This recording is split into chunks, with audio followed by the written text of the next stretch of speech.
Hi guys. I'm so sorry I forgot to mute my mic. Oh no, I forgot. I totally forgot to mute my mic. I hope that was okay. How's everyone doing? Hello, hello. Did you guys hear me just now during the loading screen? Because I forgot to mute my mic. I'm not sure whether you guys could hear me or not.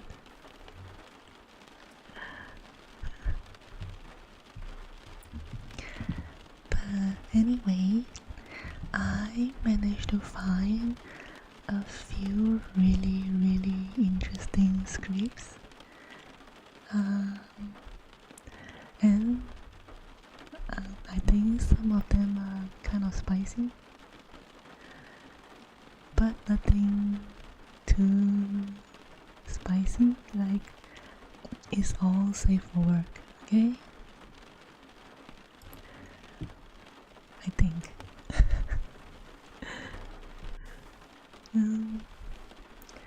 Wow, banana smoothie! I like, before this, before I have my cough, I used to have banana and mixed berry smoothie for lunch every day. I love it so much. I love it so much that I could eat it every day for lunch. Yeah.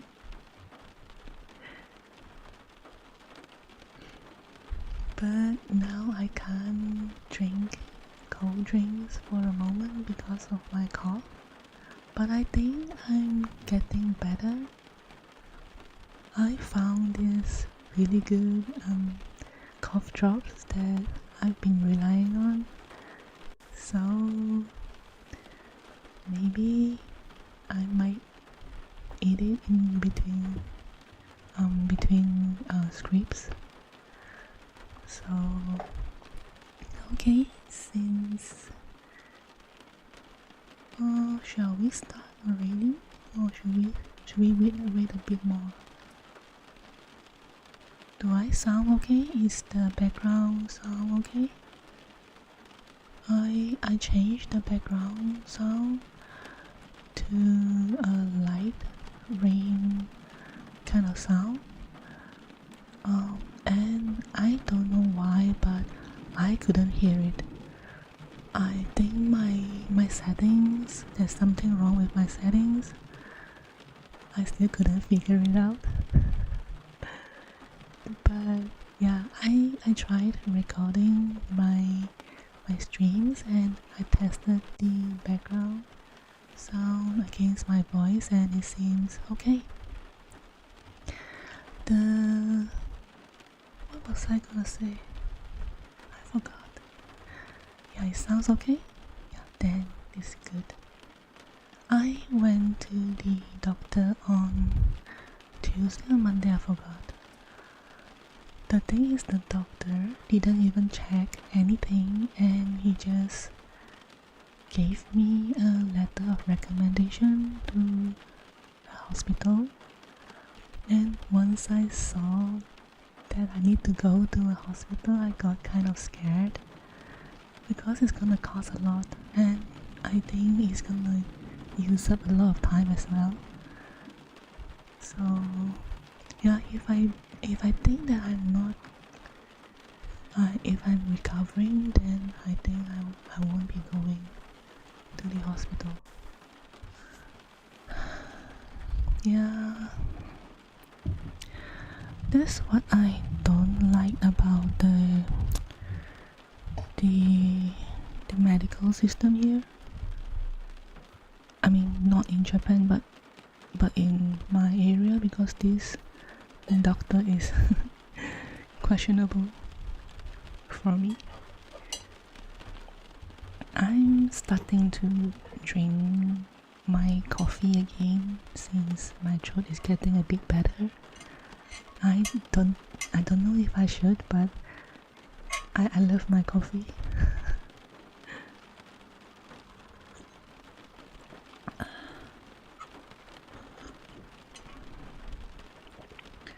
Okay. Again, thank you so much for coming. You guys have been so supportive of me. Right? Okay, let's start with the first script. Yeah, let's start with something milder and we can get to something spicier later. Okay? This the title of this script is by Yandere. I think they are new from my previous stream. This is the first time I'm gonna read something from them. The title is called Your Yandere Kidnapper Finds Out You Have Low Self-Esteem. Okay, let's start. Wake up, please wake up. I'm getting worried about you. Oh, there we go. Thank goodness. I was so worried you wouldn't wake up. You were out for such a very long time. I'm guessing it's because your sleeping schedule is so off. Yeah, that's what I thought. Well, no worries. Let's take a good look around. You'll have all the time in the world to fix your sleeping schedule now. I have to say, you look pretty calm for someone who just woke up tied up in my basement. Like I expected you to be fidgeting or screaming or something. Please don't tell me you're used to this. I hope this is the first time this has happened to you. I get really jealous if I wasn't the first person to kidnap you. The act is very special to me. Or maybe there's some other reasons you're so tame. I don't know, your eyes look almost kinda glazed to me. You alright? Well, okay.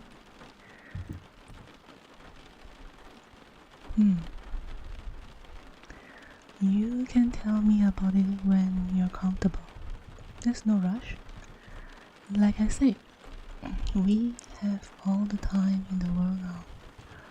All the time in the world for just you and me and these soundproof walls. Oh, and I'm sorry to say, but well, okay, I'm not really sorry. But I'll be keeping you all to myself. How could I not, when I'm so madly in love with you? I mean, I made about 1,000 alternate accounts just so I could give you positive encouragement online, without it seeming like it was all just coming from one person. Now that's dedication. Now that I think about it, it probably would have been way more effective if I didn't tell you though. Well, it's too late now. I meant what I said in those comments though, so I hope you can take them to heart. But I'm getting off track here. Where was I? I'm sure I had some sort of roadmap for what I wanted to say. Oh, right. Like I was saying, I'll be keeping you all to myself. You know what that means, right? You'll never be able to see your friends again. But that's okay. You have me now. I'll be sharing your hobbies and whatnot, so you don't need friends. What's that? You don't have friends? Holy shit. Well, good then. Because, like I said, you don't need them. You have me. So, yeah. Watching movies together, playing games together, talking to each other, staying up way later than we should. I'll be fulfilling all of those roles for you. So don't worry. Seriously. Please don't.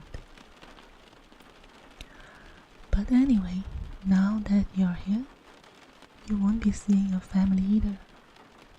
And I won't let you talk to them either. I don't want to leave any sort of trail that can help anyone track us down. I'm sorry to say, but it looks like they'll be missing you. No, that's not true. They would definitely miss you. You're so precious and valuable and just a wholesome little treasure. How could they not? They'll be crazier than me to not miss you.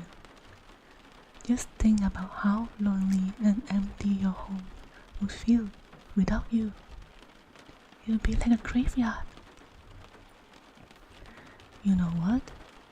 I can prove it. As much as it pains me to use my spying skill and tools on someone other than you, I'll be using them for your family. I'll give you all the recordings and audios of your family members just bawling out their eyes, crying about how much they miss you.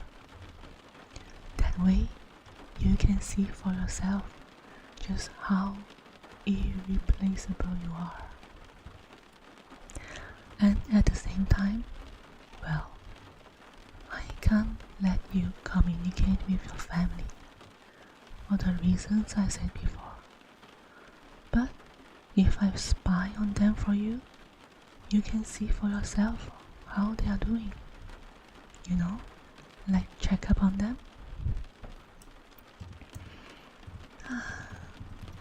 You have no idea just how precious you really are. You are my wholesome cinnamon bun. Okay, maybe that word wholesome doesn't sound very convincing coming from me. After all, I did intimidate.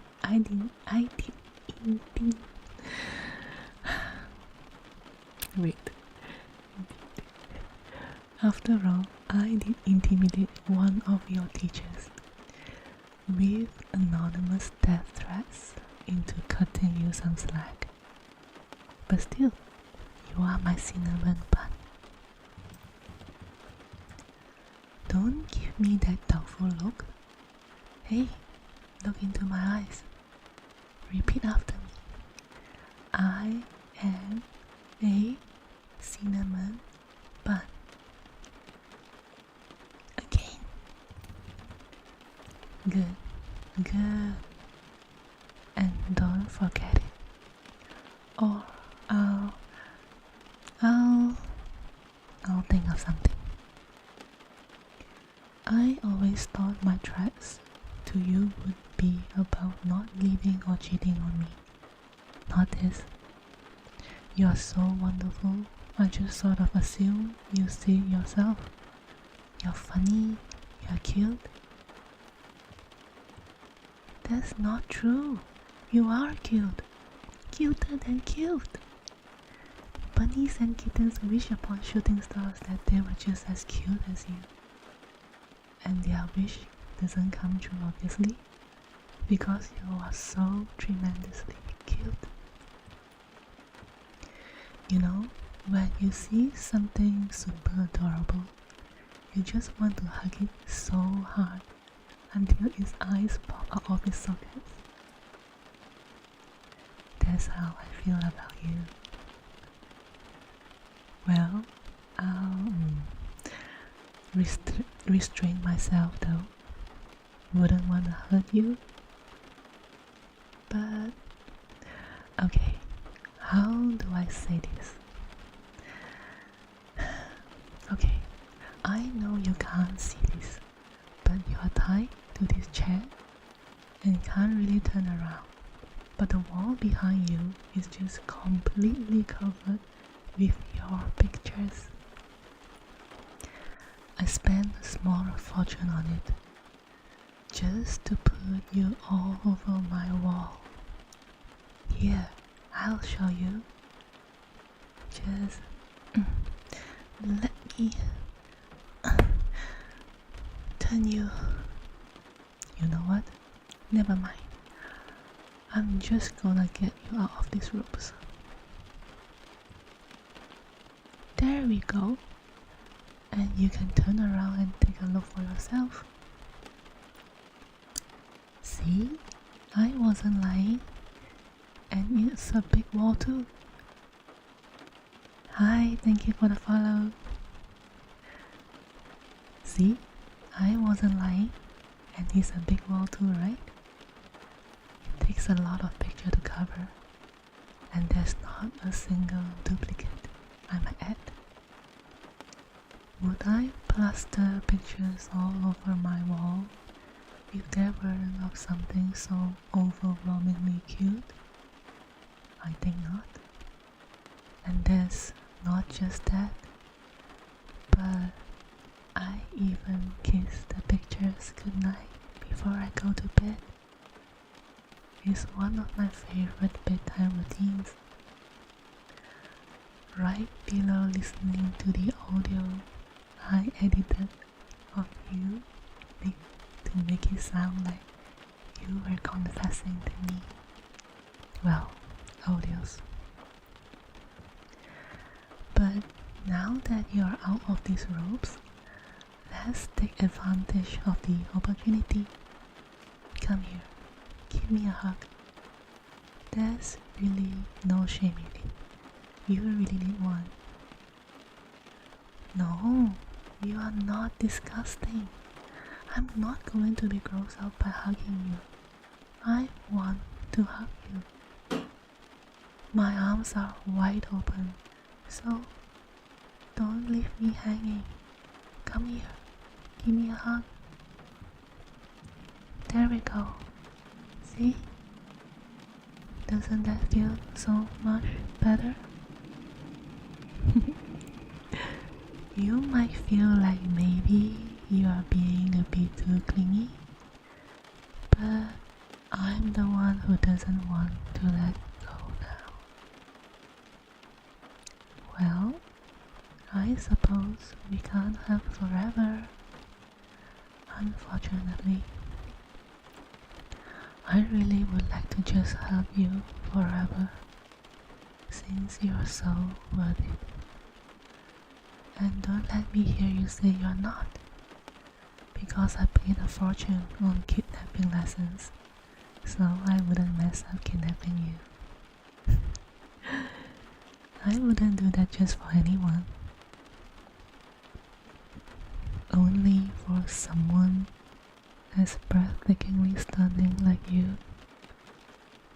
Don't ask where I got the lessons. That's a trade secret.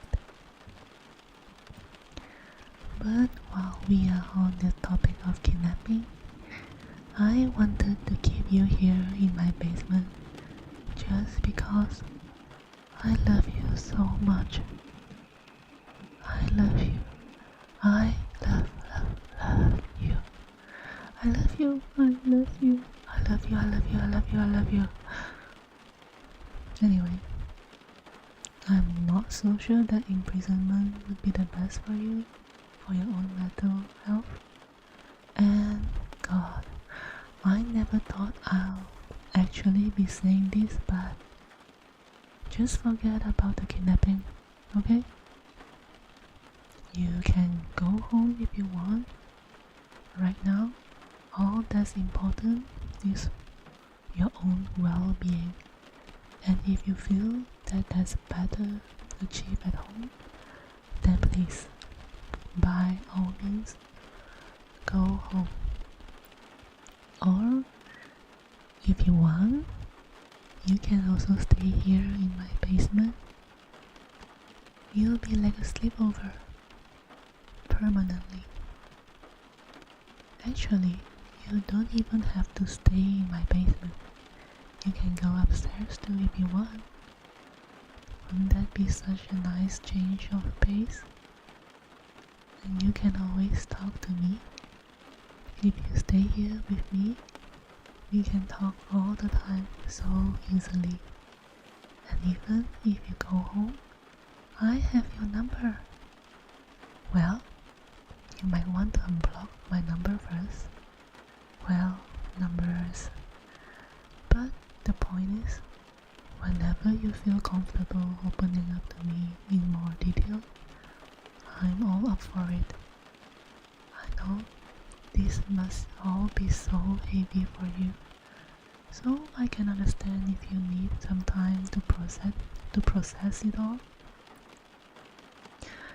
Just know that I am completely dedicated in making you feel better.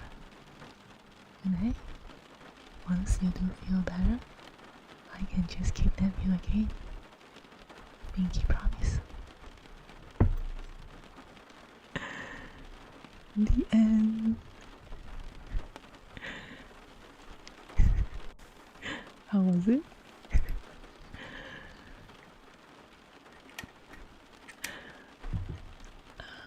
No. What's my mouse doing? Wait. Okay. We are back. I hope it didn't scare people much. It's kind of scary being kidnapped. Being held ransom like that. Hey? Hello? Did you guys hear my stream just now?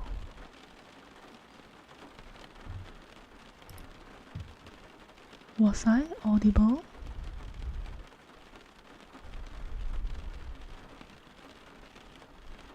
Hello? Hey?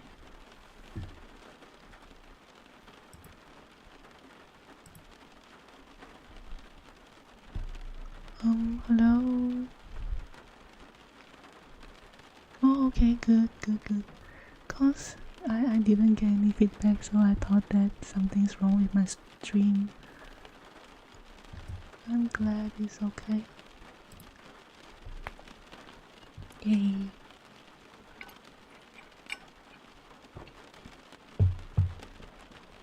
Okay. Nice. Let's see. Okay, we are done with this kidnapping one. Let's try something lighter. Okay, this one is again by Yandere. The title is called Best Friend's Older Sister Flirts with You. This one is pretty fun. I read this last night. And it's quite a short one. Okay, I'm gonna start. Hey, how are you doing? I hope I'm not too late. I was hoping to visit early enough to help you unpack and settle in your new place. I know it can be rough moving into a new place for the first time. That's how it was with me. And you are living all on your own for the very first time. Oh, sweetie, you poor thing. It must be so intimidating thinking about all the adult things. But don't worry, you don't have to deal with it alone. I'm always here if you need help with any adult things. You know, like setting up Wi-Fi or auto pay for the gas or things like that. Anyway, can I come in? I love to help you unpack and take a load off your shoulders. It's the least I can do. You have always been coming over to hang out with my brother ever since you two were little kids. You practically live in my house. We are practically family. And if you let me in, I've got a little present for you, sweetie. I brought some burgers with my special stuffed buns. I made them especially for you. Because I know how much you love my buns. Oh wow, I really did come at just the right time. It looks like you almost haven't set up anything yet. Not even the bed, other than the frame. How are the two of us going to manage without a bed? You know, to rest on when we get tired from unpacking. That's why it's usually one of the first things you should unpack. Well, it looks like you're really going to be putting me to work here. There's so much to unpack. Look at all these packages. But don't worry, there isn't a package of yours I can't handle.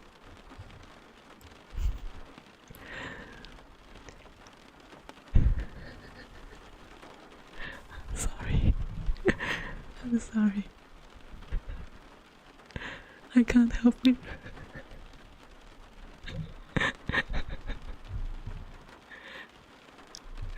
It's too funny. Okay.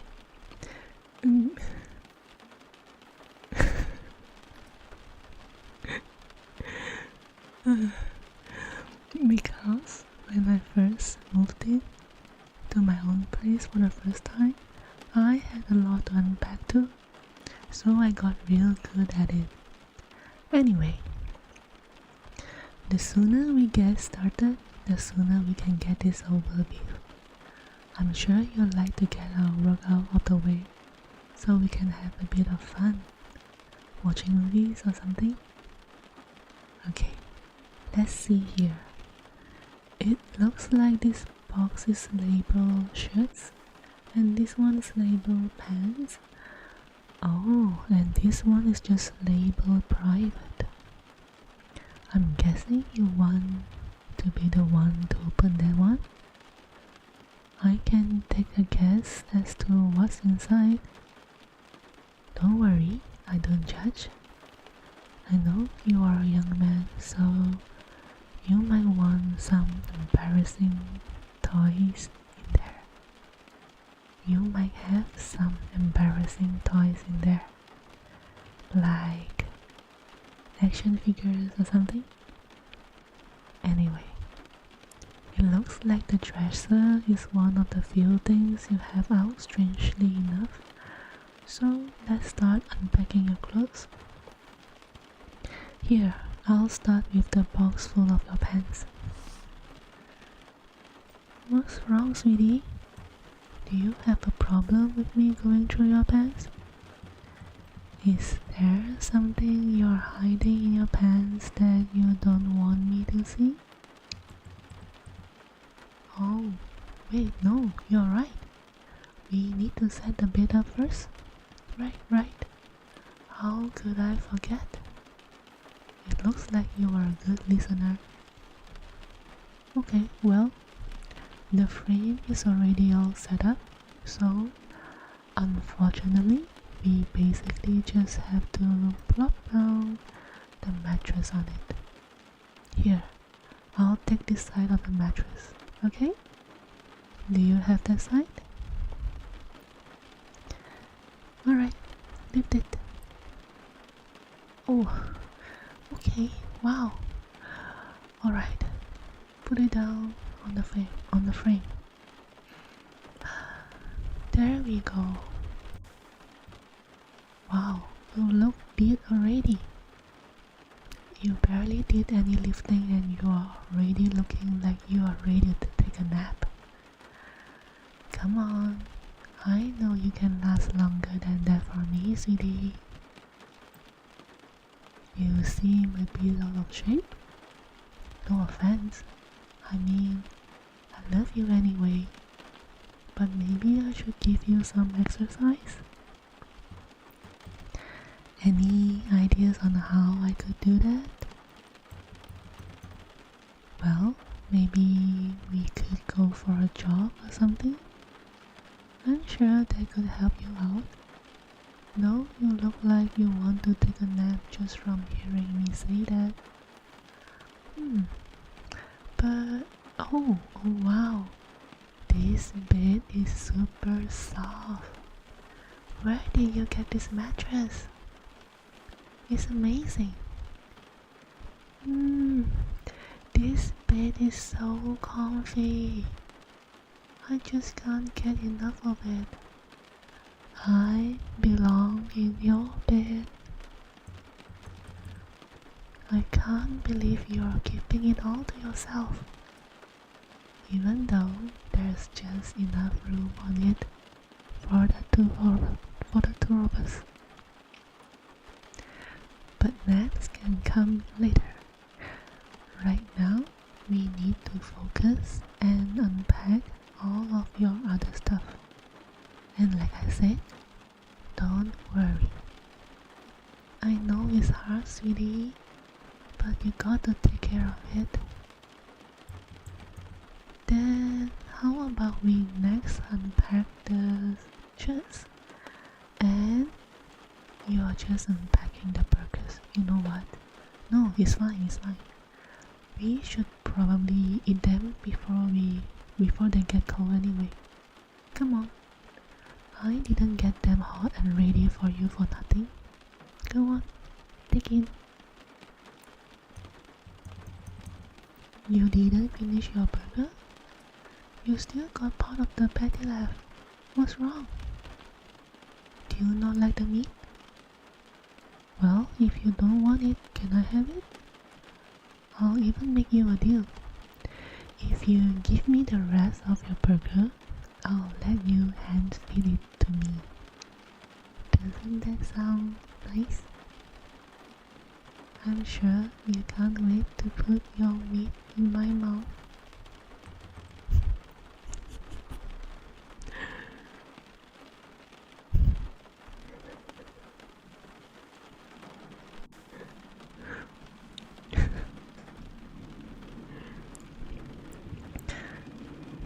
This was delicious. I don't know how you could pass it up. By the way, you know, I noticed you left one of your old sweaters by the trash can. Were you trying to throw it out?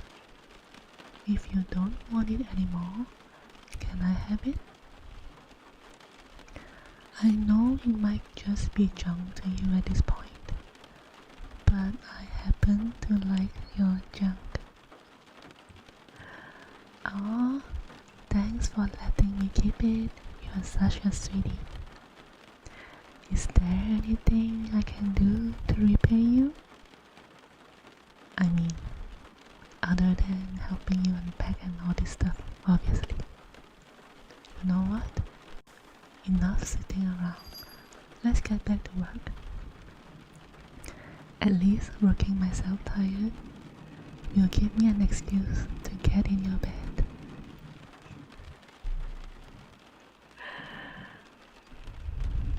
The end.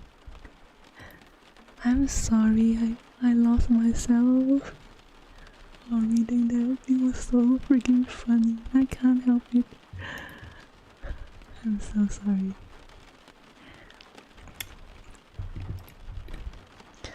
Okay, give me a minute. I need to change the battery on my mouse because it's dying.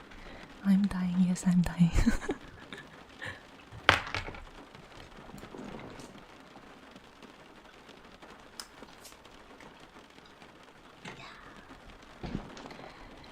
Yandere.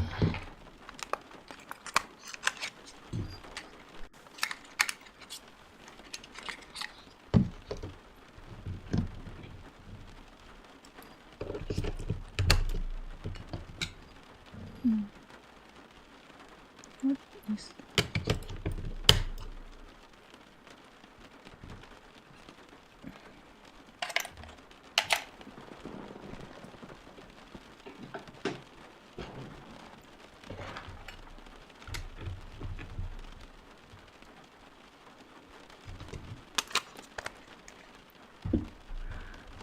alright? Okay, let's see. Okay. Alright, then this is done. Okay, then let's go back to Scorpion King 39. This one is called Kitsune Barista Flirts and comforts you with her tales.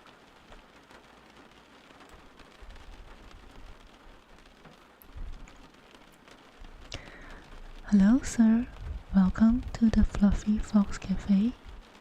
My name is Fuji and I'll be taking care of you this afternoon. Do you need a few minutes before you order? Or do you already have something in mind to eat? Just a coffee for now, dear? Alright cutie, I'll grab you a coffee for now and then you can tell me what you want to eat later. Does that sound good? Alright, I'll be right back with your coffee.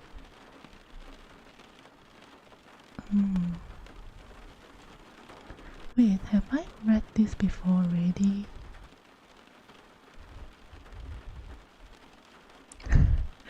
I forgot. I read so many things lately. You know what? We can just skip this and go ahead with the next one. I'm sorry.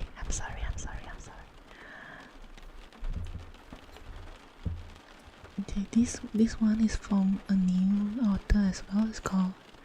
They are called Softlikestatic, and the title is called Flirting is My Favorite Language.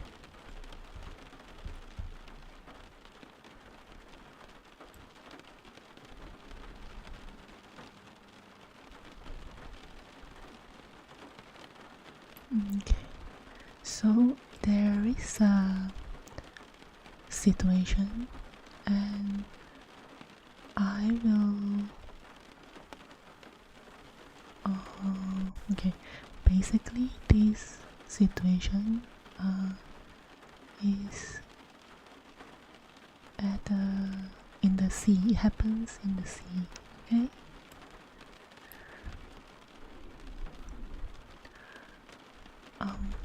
I'm sorry, I'm reading a new one because I felt that I read the previous one in the cafe, so I think I should change it up and read another one.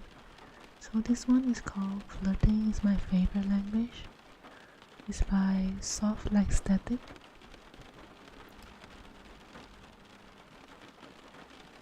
And the premise of this scenario is in the sea or something like that. Yeah. So, well, what a lovely surprise. I didn't expect for anyone to be up this late into the night. Least of all, someone as eye-catching as yourself. Quick with those honeyed words, aren't ya? I asked where you learned them, but they seem quite natural to your tongue. Which makes me wonder, what business does a succubus have on a pirate ship this far out at sea? Come on, there's no need to hide your true nature from me. Even in the dark of night, your hellish radiance and unholy beauty shine like a beacon to one such as myself. You ask what I mean by one such as myself? But given the way you're eyeing me, you and I are one in the same in that particular way. Indeed, in more ways than one.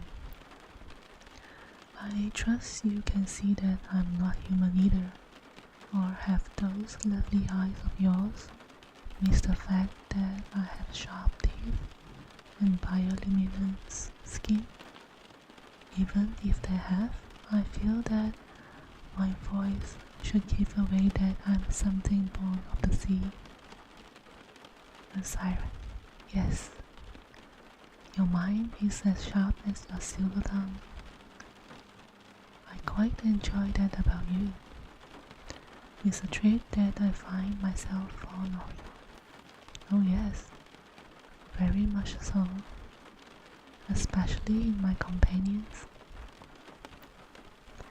Well, how would you interpret that word? Companions is a fairly common term, yes?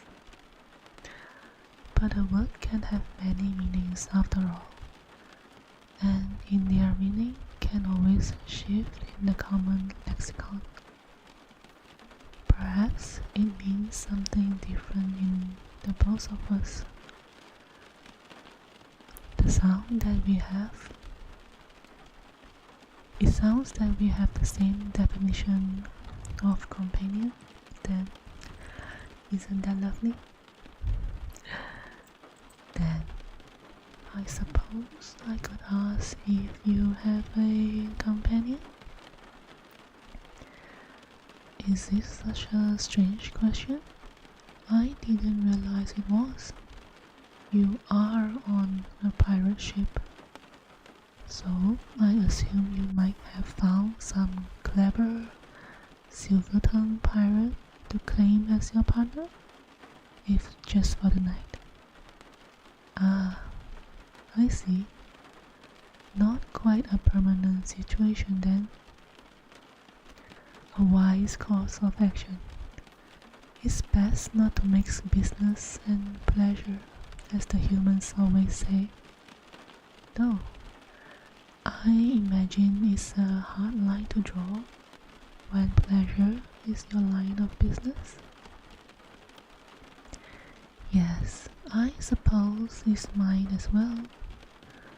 Though our ends in pleasure on only our side, and a rather gruesome demise on theirs. Oh, now that's a curious shine you have in your eyes.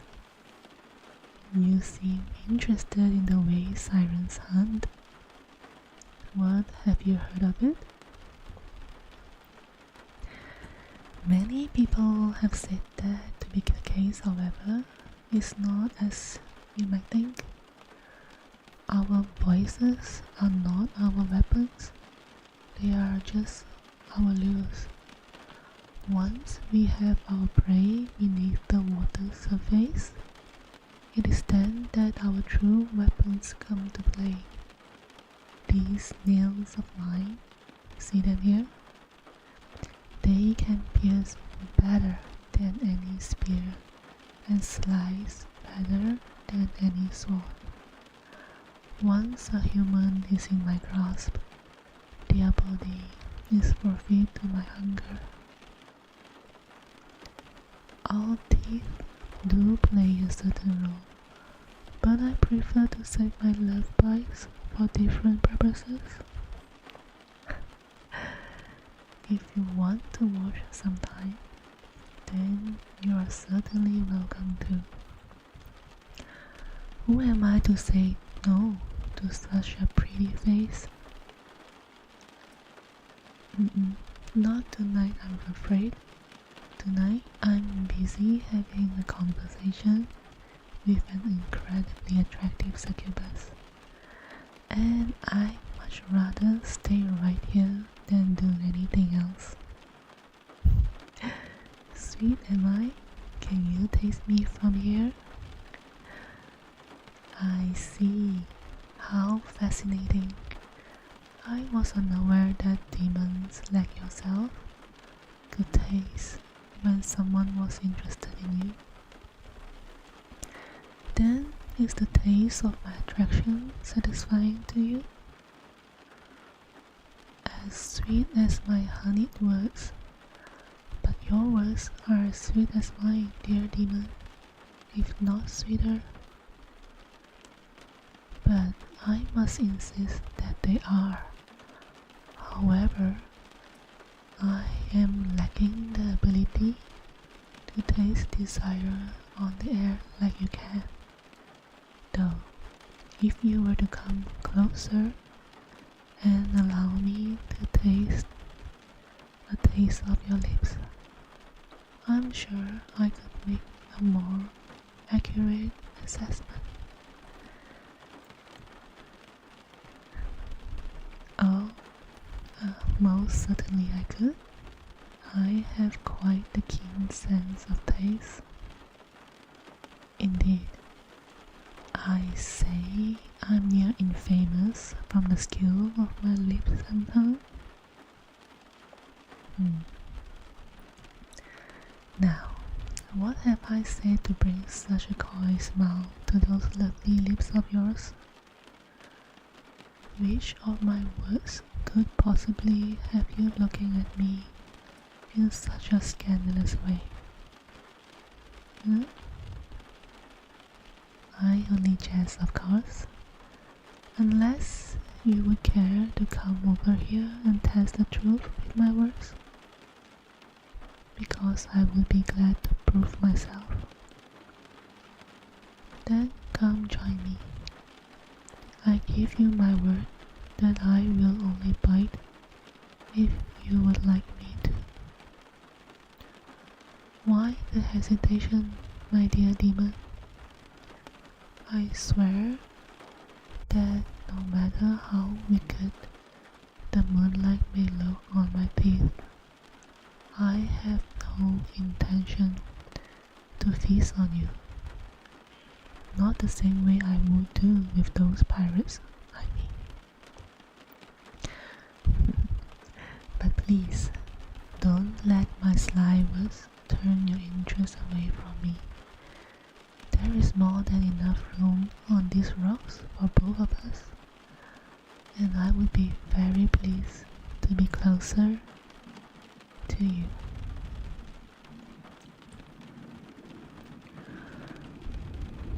Those devilish wings of yours, I can see them beginning to move. Come, join me.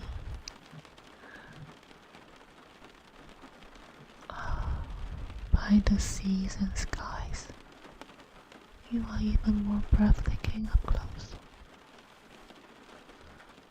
What a charmer you are.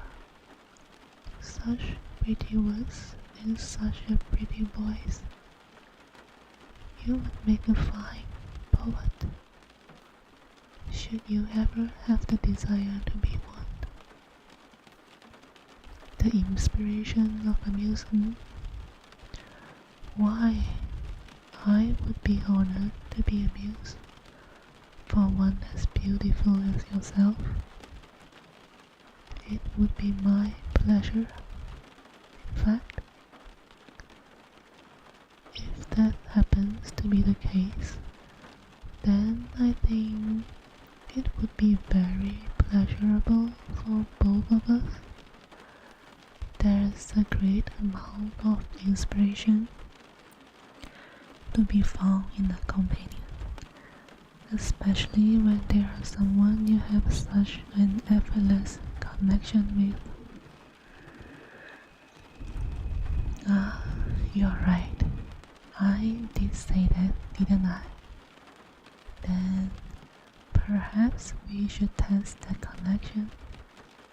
Kiss me, so that I might taste the desire on your lips, so that you might also taste mine.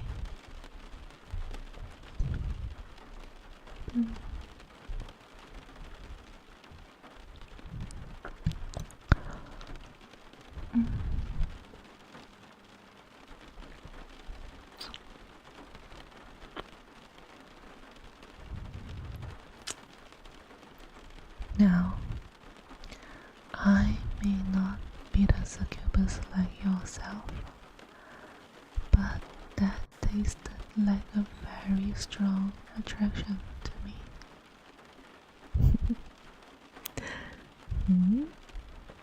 What is it, dear demon?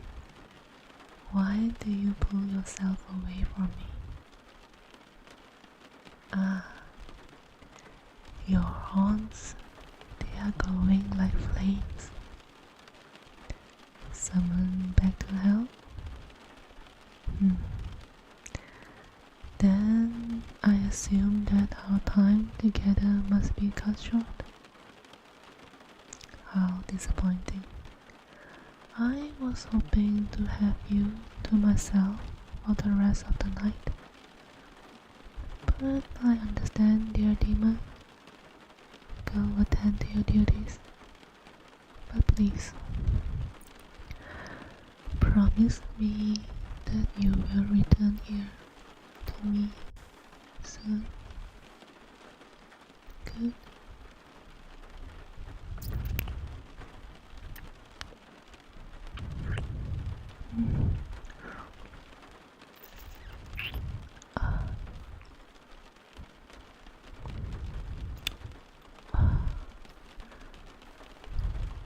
Then go, my dear demon. Travel safely. But know that when I fall asleep under the silvery moon tonight, I fully expect for you to be a visitor in my dream.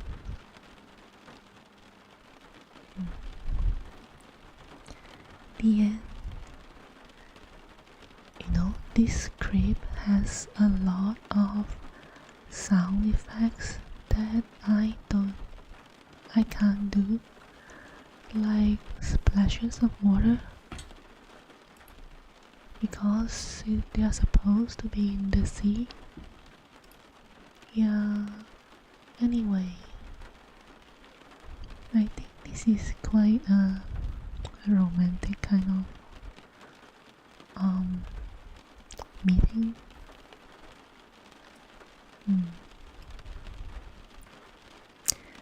Okay, let's do another one.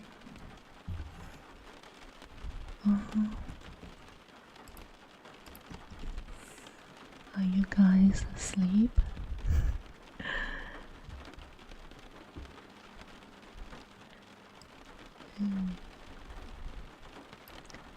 Okay, coffee time.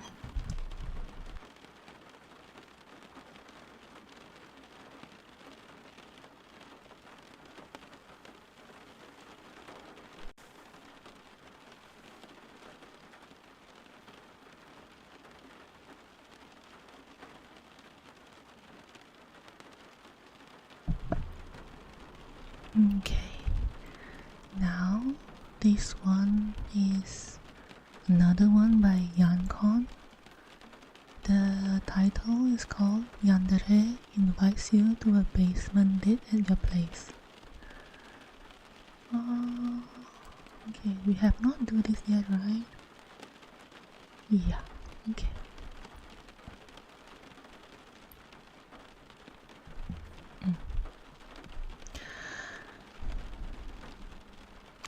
You're here. Oh, I'm so glad you finally came. I've been waiting for hours. I was starting to count the tiles on the ceiling just to stay sane. I mean, that isn't really your fault though. You got here right on time. I just thought, let me come here a few hours early to make sure I don't miss you. Better safe than sorry, right? I wouldn't want to miss the best day of my life after all.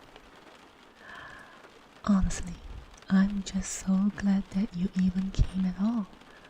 I was worrying maybe you were going to miss what I put in your pants. The letter I left in your pocket. Or worse, maybe you would find it. But just think it's a prank or something, or ignore it. I mean, it kind of sounds like a prank, doesn't it? I mean, what kind of letter invites you to your own basement Am I right? I like to think a very romantic one, but I can see why the location would be cause for skepticism. Why am I here? You sounded awfully displeased to have an innocent, defenseless girl like me in your basement. But there's no need to play coy, because I know all your dirty little secrets. And I think you know exactly why I'm here. No, I'm not talking about your homework folder.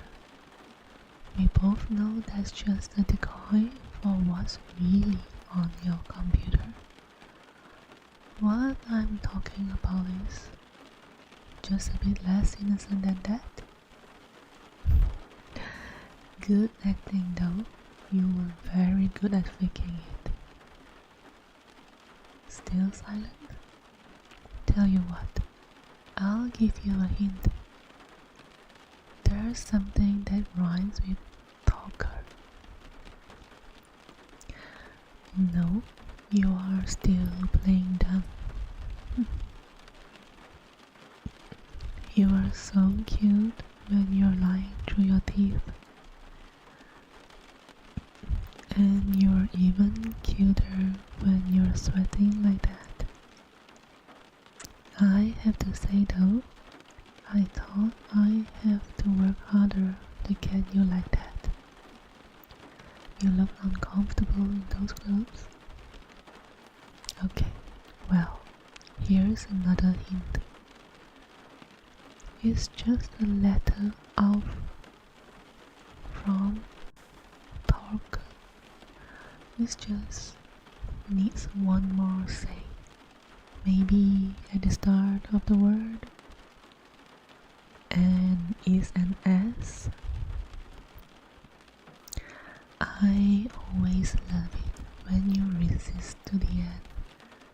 But alright, I'll humor you since you enjoy being such a tease. Do you recognize this picture? I sure do. It's me. But something's wrong. Can you tell what? You see, I don't remember having this picture taken of me. In fact, it looks like it was taken in my house, but I live alone.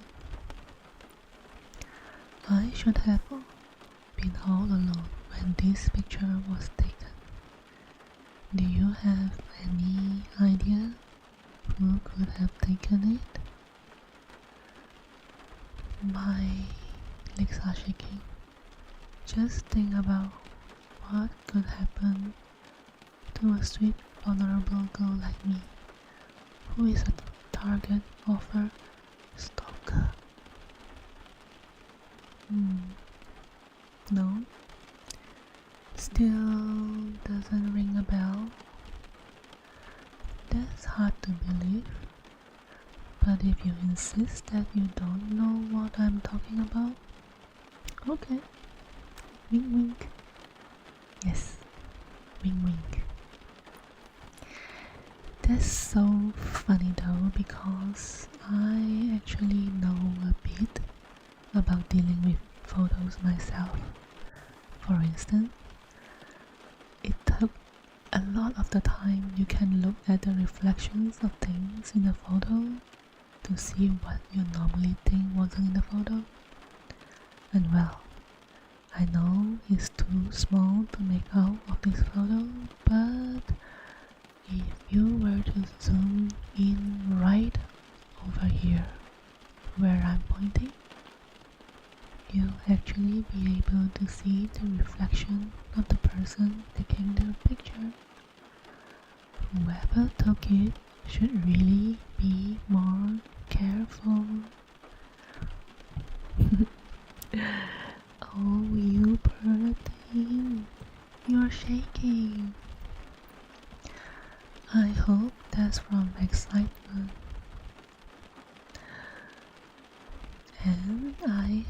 a separate photo here where I zoom in and enhance that reflection. It's so strange though, I could swear that this almost looks like you. Would you like to take a closer look of yourself? You don't have to snatch it. Be gentle. I was giving it to you. So, are you still going to pretend to be innocent? Well, if that isn't enough, I also have your journal here. See? Look. It has your handwriting and everything. You left it by your open window, so I thought it was a present. It wasn't hard to crawl in through. Well, other than my hips getting stuck a bit. What? Yes, of course. How did you think I knew all about you being a stalker? I'm a bit... well, I like to think of myself as devoted, but obviously I'm a stalker too. I've been watching you for a very long time, far longer than you've been stalking me for. How did you think I knew all about you and your little antics? And speaking of antics, you've got quite the collection of antics here in this journal. Following me home every night, going through my laundry. Why, you even collected the candy wrappers that I threw away. I thought I would be the one handling junk in this relationship. Here, I'll read it for you. I think I'll skip the excessive lewd parts, though that doesn't leave much for to read. Not that I blame you.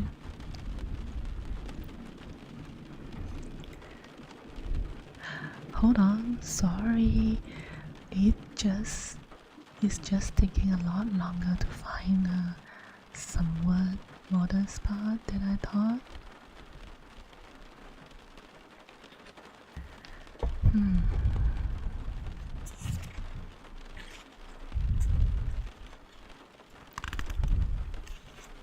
Oh, okay.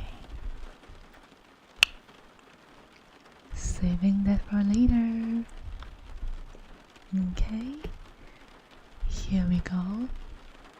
This is relatively less indecent than the other parts. She left for home 4 minutes later than usual today. As usual, I followed stealthily from behind to make sure she made it home safely. Whenever it was possible without getting caught, I traced her exact footsteps. Skydivers would be jealous of the adrenaline rush it gives me, following in her footsteps. Makes me feel so close to her. At one point, I noticed she shed a hair. Obviously, I took it for my collection. I flirted with the idea that perhaps she left it for me on purpose, a gift for my devotion. Speaking of gifts, a real gift would be if she... Okay, then it gets super lewd again, but you get the idea. I'll spare you that part. There was still one part I had really wanted to read to you though. Oh, yeah, this is it, the poem. It really touched my heart, among other things. Here, listen for yourself. A tree. Hi, Fuyuki. A tree grew an apple so juicy and sweet that the entire forest danced for the tree. The forest, every last tree, laughed with glee. But not me. My beating heart would not leave me be, for I saw the insects I so deeply despise, fluttering around with wretched lust in their eyes. For I climbed past their vow buzzing in my ears, and stole the apple to my haven, safe from fears. Aw, that's just so sweet. I want to hang it on my fridge and maybe keep it in my wallet or something. But what's most sweet of all is that the meaning seems to be about kidnapping me. I mean, the next and most recent entry in your journal seems to prove that. Look, it says right here.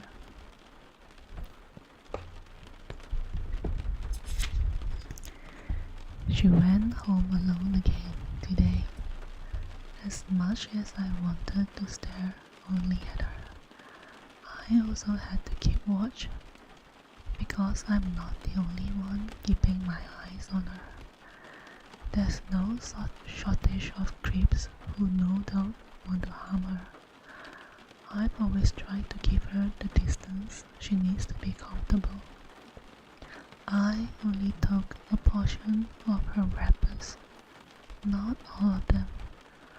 I always make sure to only take the laundry she herself was getting rid of, and I've always followed from behind at a respectable distance, even though I want to get closer. But now, that distance is too much, and even by her side, I won't be able to properly protect and take care of her. If she's in outside road where she can be attacked from so many different directions and avenues. So I'll take her somewhere safe, and my basement is very secure. And that's all you wrote. You know, I never believed in fate until I met you. But now we are fated to be together, because I've never felt more validated than you have made me. You see, I actually wanted to kidnap you as well, and I was going to, believe me. But now that I've seen that you feel the same way towards me, that gives me the security I need to make myself more vulnerable and not have you under lock and key. I still have anxiety about not securing you, about not making sure that you are in my basement where no one else can get to you. But I want to make you feel like you have made me feel. I want to show you that you are not alone, that your emotions and desires are completely legitimate. That's why I'm here. I thought I'll save you the trouble of kidnapping me and just meet you in your basement and show you that I'm okay with being yours, and I am yours. Now, you said you wanted to take care of me?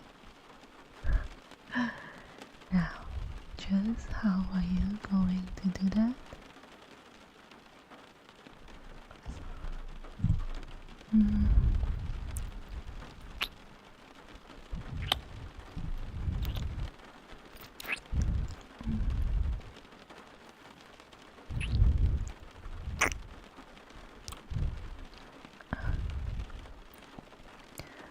That's what I thought.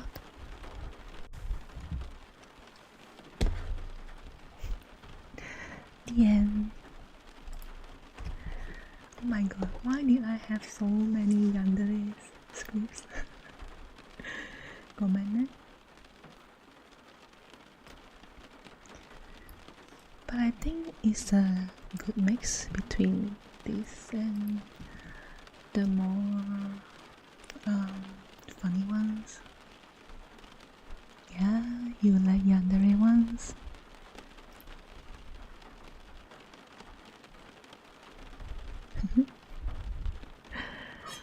Aww. I think Yandere ones are really nice, like just now the one that both sides are like they are both Yandere to each other. Like, I don't know how to say it, but I think that's kind of cute. Yeah, in real life it can be kind of scary, but you know.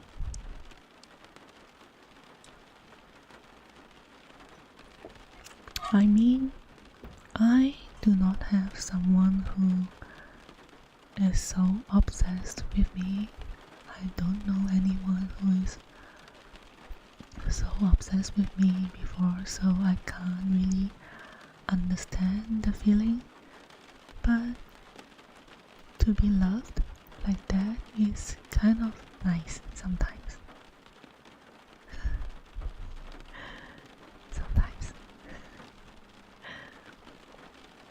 No. Okay. This one is nice. This is going to be kind of funny. It's also by Yankon. Aww. Yeah, I know, right? At least someone likes me. The next one is also by Yankon. The title is called Your Childhood Friend Maid Makes Innuendos. So your childhood friend is a maid. So that makes you a very wealthy master or something.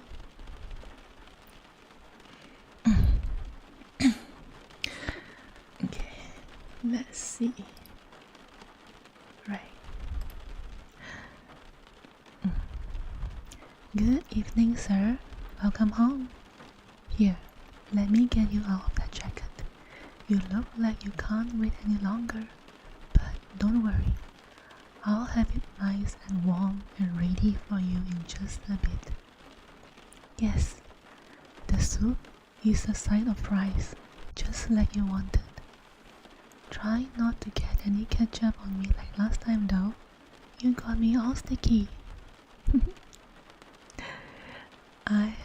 You really know how to ruin my dress, sir. But hey, as long as you had a good time. What's that? There's something you wanted to ask me? Of course, ask away. Please fill me in on the details. What's the matter, sir? There's no need to be silent. You can go ahead and tell me whatever it is. Is it that big of a deal that is that hard to say? I'm sure it's not too big for me, so just lay it on me. I'm a big girl. I can take it. I know whatever it is won't be too hard for me to swallow. You want me to help cook dinner? You mean you want to help me cook dinner? Well, that's a bit unusual, but okay. I'd rather be the one doing all the work, but if that's what you want, then I won't say no. What you say goes. I never disobey you, no matter what order you give me. I know I always say this, but I have to say it again.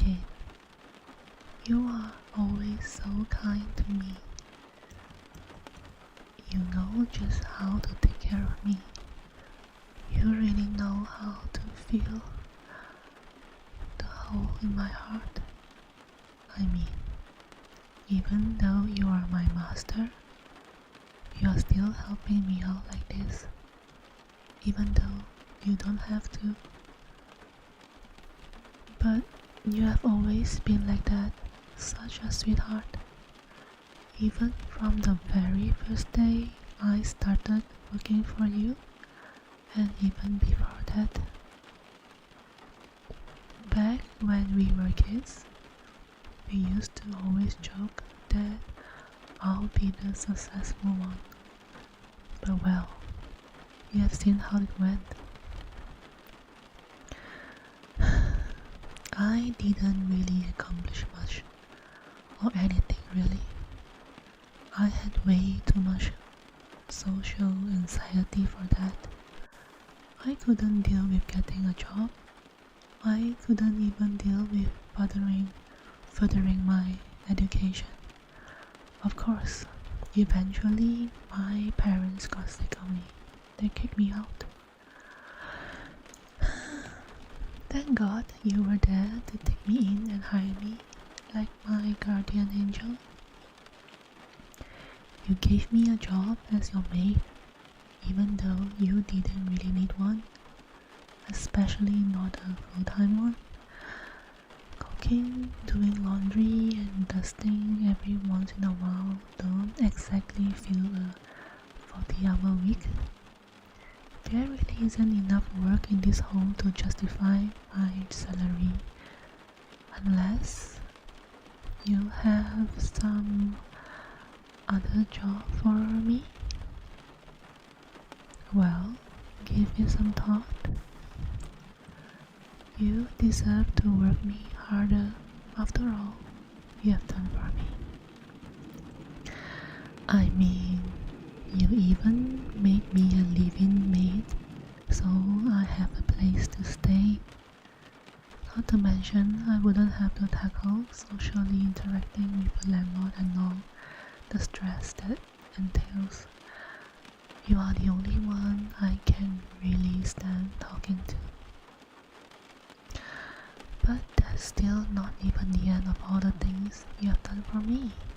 Remember, you bought me new clothes on my first day. Since my old ones were too small, I'll be naked without you. What? No, this current outfit isn't too small. Why? Does it look too tight on me? Or perhaps you want an excuse to get it off me? Oh, sir, here, let me cut that for you. Oh, are you impressed with how quickly and efficiently I'm cutting the carrots? Yes, I like to imagine I'll be great with my hands in the right situation. Maybe I can show you sometime.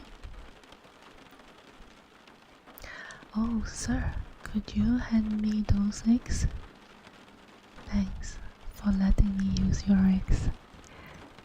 Maybe I could let you use mine sometime.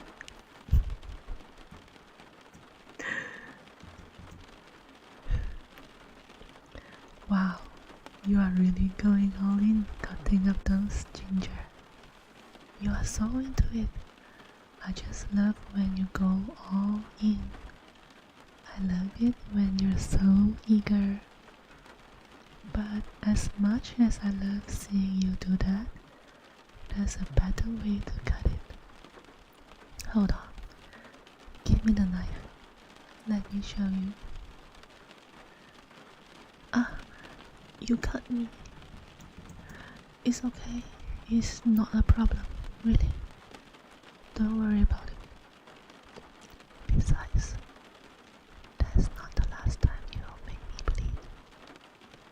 Here, I'll just put a bandage on it.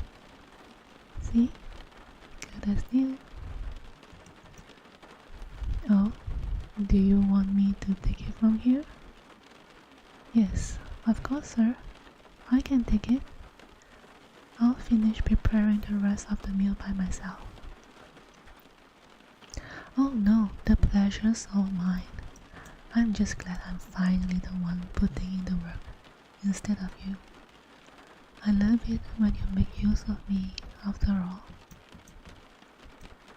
You want me to call you down for dinner when it's ready?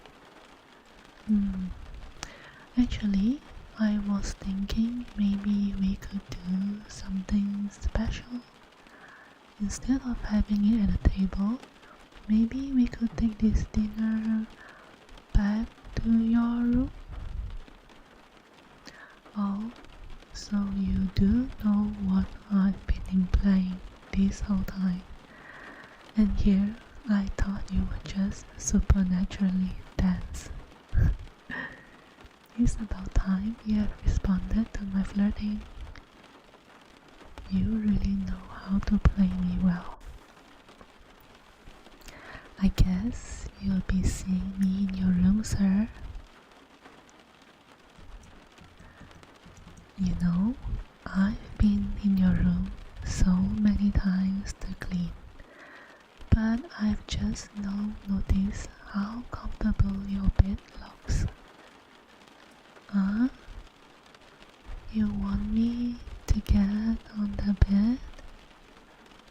Of course, sir. I could never say no to you, especially not in this job market anyway. So, what are we going to do on the bed?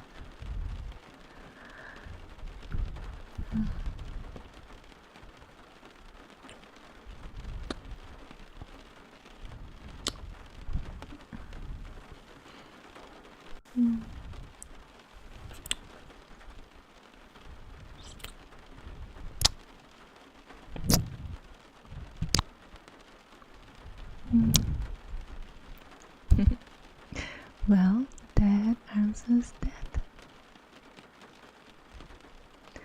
The end. You know, I really like those kind of teasing scripts.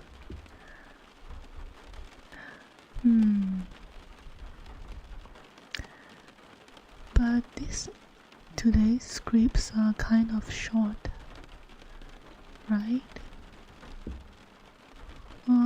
Let's see. What about this one?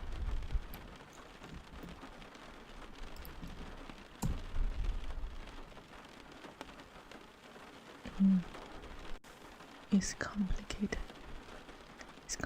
Wow, this is kind of long. Okay, let's do a long one. But before that, I need to go to the toilet. Be right back.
Okay, I'm back.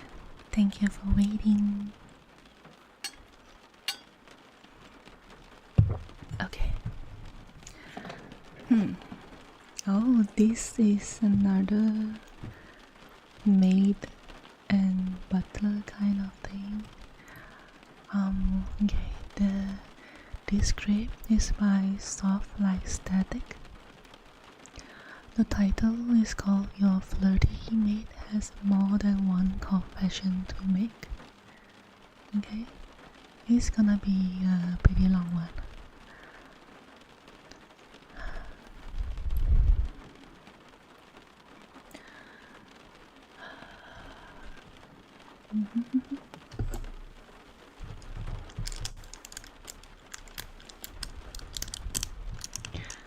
Master,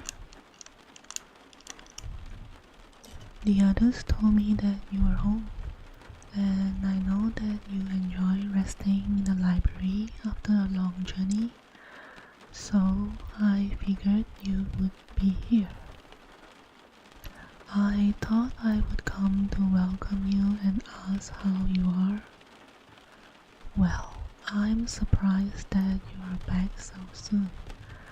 I was under the impression that your visit was supposed to last through tonight and you would return tomorrow afternoon.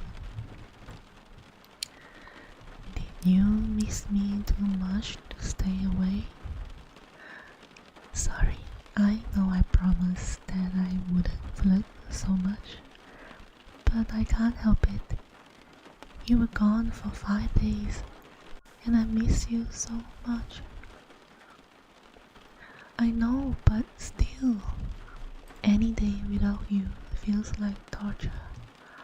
All I could do was sit around and clean everything over and over again until you returned. I know I didn't have to, but what else can I do? Just sit and watch the clouds drift across the sky? You know I don't have the patience for that. But enough about what happened here. How was your visit? Especially, how was the ball? I know you hate attending them, and I was so worried that you were having a horrible time. I felt terrible that I couldn't come with you and give you excuses to leave whenever you got annoyed by all those desperate suitors begging you for a dance. I know, but that doesn't help to ease my guilt. I'm your maid.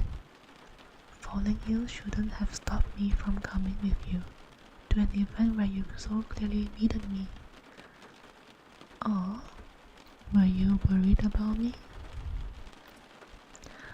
Oh my darling, how lovely are the words you speak. I'm healed by hearing your concern for me. I'm sorry, but I can't help it. Hearing you say that care for me makes me happy. But I'm not flirting, I'm merely telling the truth. Fine, fine. All completely truthful flirting aside. Yes, I feel much better. It took a few days, but I'm over the most of it. I'll admit to being a bit tired, but that's nothing out of the ordinary in this case. Now, quit asking about me. I want to know how you have been. Different, you say? I assume that you mean exhausting, from the sound of your voice. Though you predicted that even before you left the manor, I remember you said many of the suitors vying for your hand in marriage would be there, and that tensions are rising between many of the noble families that would be in attendance. I assume there was quite a bit of drama to be found. More than a bit? Well then, consider me intrigued. Care to tell me about it? What can I say? I usually go to these events with you, and get to see what happens firsthand. So I want to know what I missed. You can call me a gossip if you want, but that won't quench my need to know what I missed. Really, in the middle of the yard, where everyone could see? Wow, that must have been quite a sight. Even they should know better than to fight at such a formal event, especially given that they are both still looking for someone to spend the courting season with. Who won? Of course, I should have guessed Lady Elise would never put up such a fight, and certainly not within the first hours of everyone's arriving. I trust that she gave them both a very stern talking to. I figured so. She's not the type to tolerate the behavior for even a moment. Oh, I'm sure that made for an interesting few hours. What else happened from there? Now that's been a long while in the making.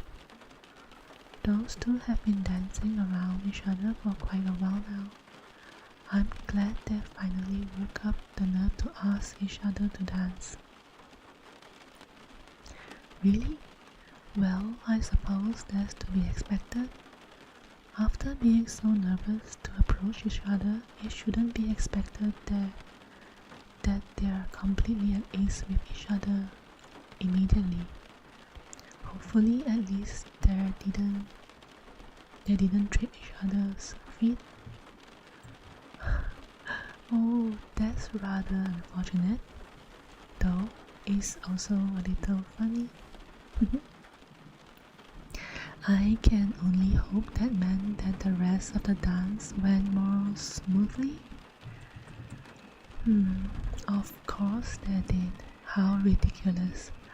You think that all of them would finally learn to read the signs and realize that you are not interested in them? Inviting you to a dance won't change that. I'm not getting angry, I'm just annoyed on your behalf. You shouldn't have to deal with such pathetic attempts at your hand when you're not even seeking a relationship. I can hardly help it. You have told them time and time again, yet they treat your rejections as nothing that should dissuade them. I knew I should have come with you. Sickness be damned. If I was there, you wouldn't have had to deal with any of those desperate fools. They should have known better than to annoy you when I was away from your side. I swear, the next time I see anyone try to pull something like that, I'll tell them exactly what I think of their worthless attempts to persuade you to marry them. What is it, Master? Me? Jealous? I could never be jealous of anyone like that. Oh, my darling, please don't look at me like that. You know I can't lie to you when I'm looking you in the eye. Please stop looking at me. I'm just fine. Yes, I'm a little jealous. I hate knowing that you dance with so many people when you should have been dancing with me.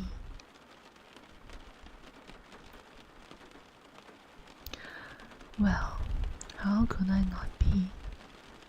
Getting to be so close to you is an honor. It only makes sense that I'll be jealous of anyone taking my spot as your dance partner, especially if they are wanting to court you. My darling, you can't just say something like that. My heart might just explode from how sweet you are. I'm not being over dramatic. It's the truth. hearing you say that no one can take my place is enough to make me weak in the knees. Could you say it again for me? Such lovely words in such a lovely voice. Have I mentioned how much I enjoy listening to you? Well, have I ever mentioned how much I enjoy listening to you say those particular words? Then I'll have to say it more, won't I? Oh, but I suppose that you'll just have to say those words more than I can say in response.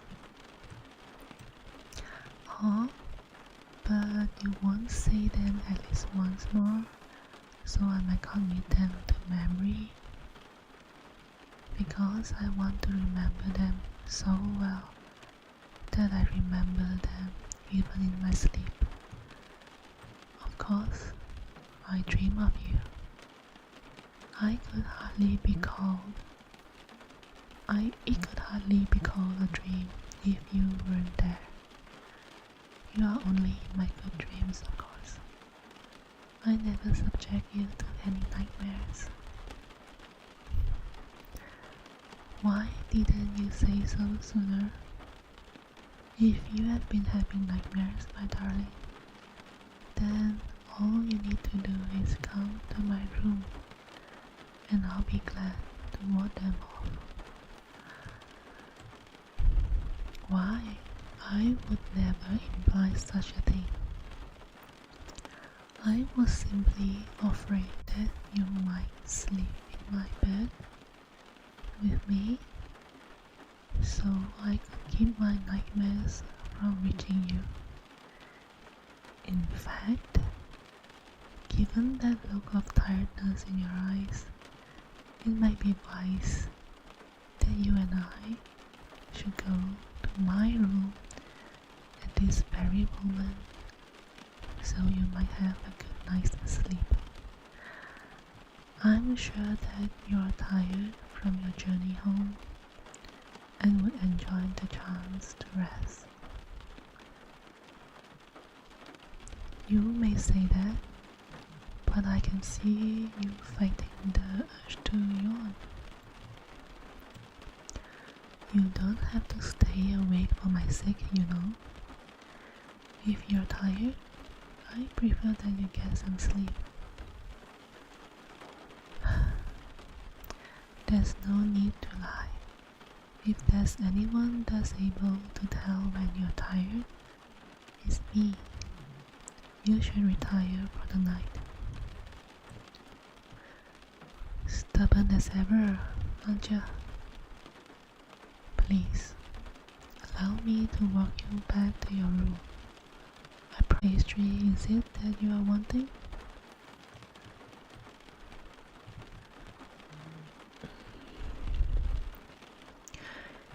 You drive a hard bargain, but I suppose I can make that work. Now, would you please let me escort you to your room? Yes, I know, but it gives me a chance to steal a few more seconds with you. So, if you let me, I'd like to walk with you. I might be a shameless flirt, but I'm a skilled one, aren't I? At least, I assume so, given the smiles I managed to get from you. Fine, as you wish. I'll try to hold my tongue and its sweetened words for the very short walk to your room. But we better be quick in that case. You are too attractive for me, and I can't ignore it for too long. Oh, did I? Then we better leave immediately. Time is limited when it comes to how long I can hold back my adorations for you.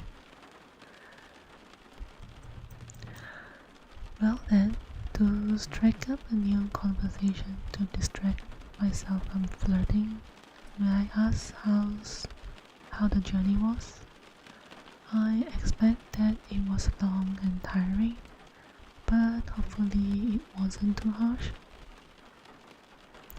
That's good. I know that the weather in the northern regions can be quite fickle this time of year, and I was worried that it would cause you trouble.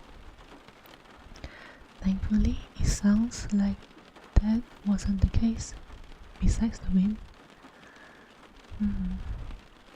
Master, may I ask you something?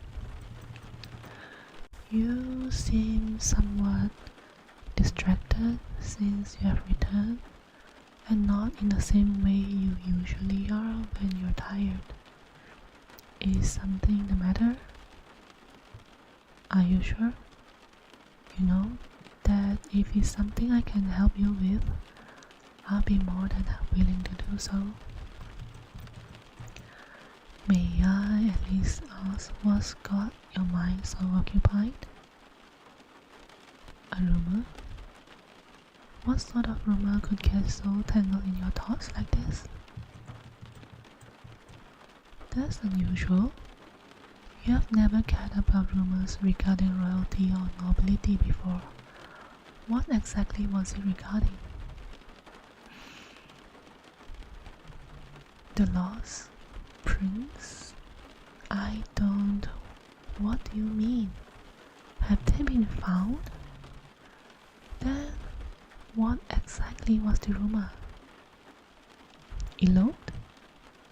They suspect that the prince had a lover and abdicated the throne to be with them. That is certainly a possibility, I suppose. I mean, I'm a bit caught off guard. It's been some years since the prince has disappeared. I didn't expect that anyone would still be talking about him, least of all yourself. I thought most people has assumed that they had died.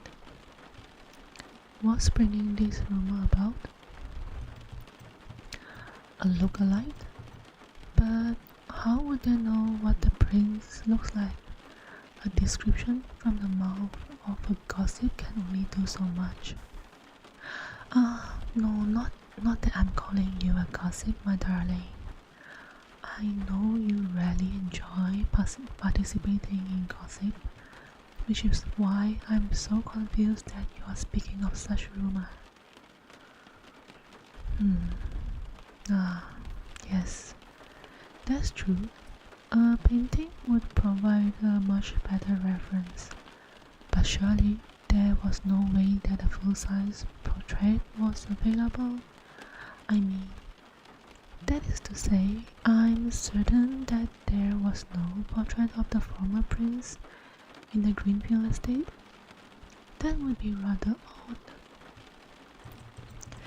Lady Elise commissioned a new portrait? That sounds nice. But I fail to see what that has to do with the portrait of the lost royal. Really? It was the same artist as the one commissioned for the royal portraits? Are you certain? They showed you the early drafts of the portrait? That sounds very... No, I don't know what the prince looks like, or looked like, I mean. I don't know what that would be the case. I'm not. I'm not. You make it so hard to lie when you're looking at me like that. Do I really have to say it? You have already figured it out, haven't you? You're not going to make this easy, are you? But that's just one of the many things I adore about you. I'm not stalling. I was just struck by how much I admire you for keeping a level head in this situation. You always look so enchanting when you are determined. Sorry, I can't help it. Flirting with you just comes so naturally to me. But you're right. I'm the loss. No. You look so surprised to hear it. But you already knew what I was going to say. I imagine you received quite a shock when you realized who the artists have been drawing. I'm sorry for not telling you. I never thought that you would find out. No, wait, please. I didn't mean it like that. No, it's not that at all. Please, allow me to explain myself. I swear I'll tell you everything. I won't leave a single detail out. Yes, I swear it. Thank you. I promise I'll make it worth your time. Sorry, I'm just not quite sure where to begin. But I suppose I should start here. You are an attractive, well-to-do member of the nobility who has been unwed for many years now. I'll go even further and say that you have never even entered a relationship in my entire time of knowing you. Besides that brief fling you have with the baker.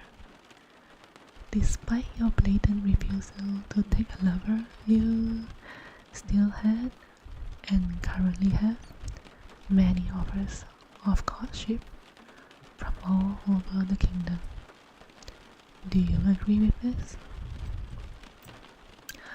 Oh, I assure you, my darling, you are incredibly attractive. If it suits you, we could even forget the rest of the conversation, and instead I could spend the rest of the night telling you all the things that make you so devastatingly good looking. It was worth a shot, but I suppose there's no way out of this, is there? Then I'll continue on. Now we have agreed that you have many offers for your hand in marriage. I think it's fair to assume that you may not have remembered all of them. It is a vast number of flowery letters that I find in the trash, so I assume some of the names might escape you. However, I would have thought that a letter from princess would have caught your attention. You really don't remember? Somehow that doesn't surprise me. If anything, you are the one who looks surprised. Yes, I was trying to propose an offer of courtship to you. No, we hadn't met before, but at the time that didn't matter to me. I've been ordered by my parents to find a suitable partner, and though I didn't care about finding someone to settle down with, I couldn't obey them. I couldn't disobey them. However, I couldn't stand any of the candidates they chose for me. So I told them that I would find someone myself. I began attending events held during the social season so I could find someone that would agree to marry me. However, even though I was only seeking a marriage for convenience, I still couldn't find anyone that could be willing to marry. Most of them were so awestruck by me merely approaching them that it annoyed me. Not to mention the ones that would try to chase me down and beg me to marry their eldest child or younger sibling or whoever else. After a few weeks, I was so frustrated with the process, I nearly decided to quit. It was then that I saw you. Like some sort of fever dream, I saw you from across the dance floor. You looked bored with the person talking to you, and I remember hearing them brag about how they were surely the best dancer at the ball. A ridiculous claim, given that I've seen them stepping on every one of their partner's toes all night.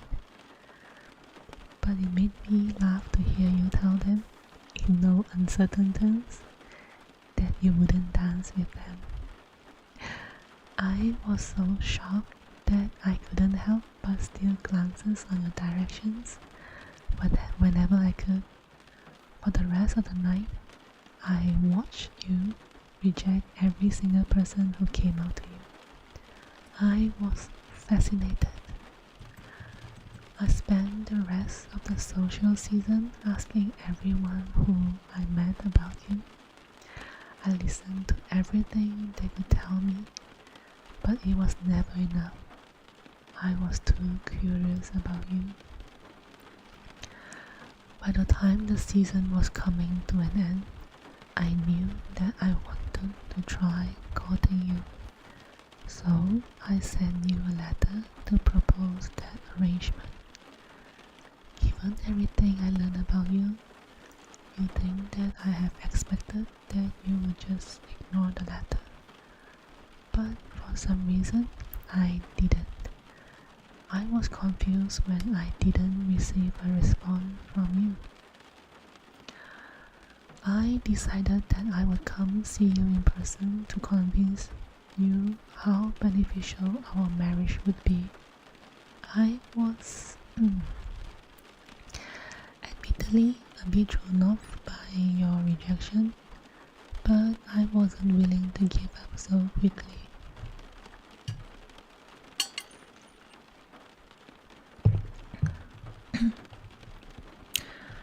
Of course, it was just my luck that I got robbed just as I was entering the town. I was injured during the attack, but before I could find someone to help me, I fell unconscious. Imagine my surprise when I woke up and find myself in your estate. You remember that, I assume? It was quite a shock to find out that you were the one who've been taking care of me. Seeing you walk into the room to change my bandages made me forget every single thought I had about finding someone else to marry. You were so kind to me, helping to mend my wounds, letting me stay there while I healed. Of course, as greedy as I am, I took you up on this offer.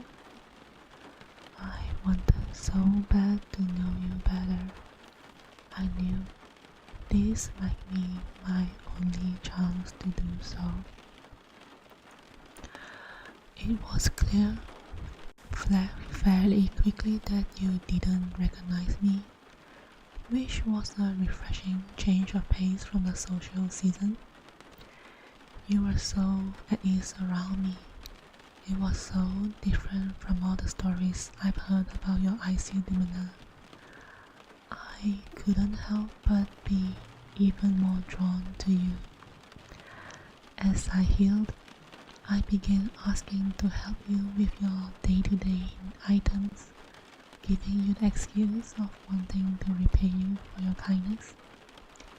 You allowed it, and I spent most of my time helping you around the house, cleaning, running to the market, cooking. Alright, I might have done more watching than cooking, but I still try to help, even if I did burn everything I tried to make. I said, I got to spend more time with you. Every day, I got to know you a bit more.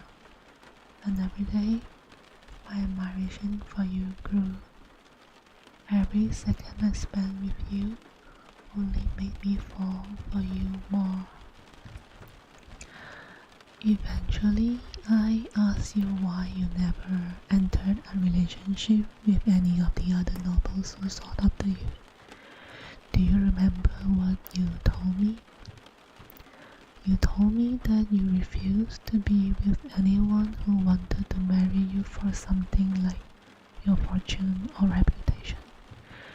You would only marry someone who loved you and who you loved in return.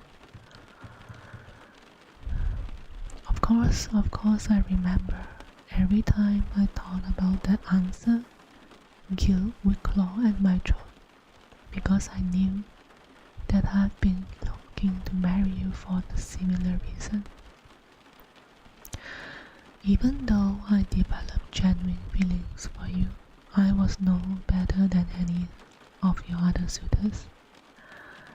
I couldn't press the matter of our courtship. I knew it wouldn't make you happy. However, the thought of having to find someone else to wed was devastating. The thought that I might have to someday have to leave you was even more so. So I decided that I wouldn't. I would stay here as long as you would let me, no matter how greedy that may be. I can't tell you how happy I was when you offered me a job as your maid. I could have kissed you in that moment. Of course I didn't.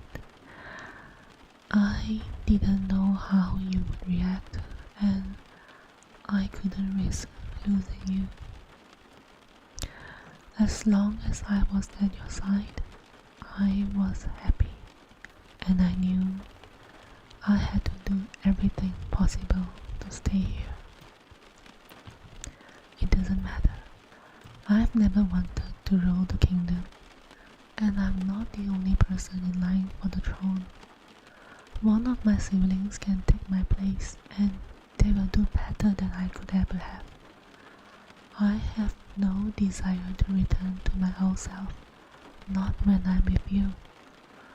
Not when I know that I could be here, standing by your side, while we walk through the marketplace, or sitting with you in the library. I seek no life besides the one I have made here with you. Haven't I made my reasoning clear enough? Because I love you. I've been flirting with you for years now. You can't tell me that you are actually surprised. Yes, I meant it. I just feel so natural to flirt with you, and it always makes you smile. Sometimes you even flirt with me in return, and it always sends my heart into a wild pace. I can't tell you what those sweet words meant to me. Of course, I've thought about such things, but it seemed far too much to hope for. A romantic relationship with you? If I could only be so lucky. But I'm content with what we have. The smiles, the shared glances, the brush of our hands, the secret jokes and whispers for only us to hear. I'm happy with all of it. To ask for more would be asking for too much. It's as I said, I never wanted to do something that would push you away.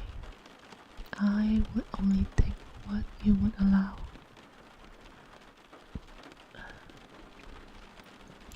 I could never try to starve out my love for you, but I won't allow it to take more than you're willing to give. I don't know, I'm not sure what you meant. I suppose I would, yes. Whatever you offer, I'll be more than willing to take. You mean... Master, are you certain? I don't want you to regret this and...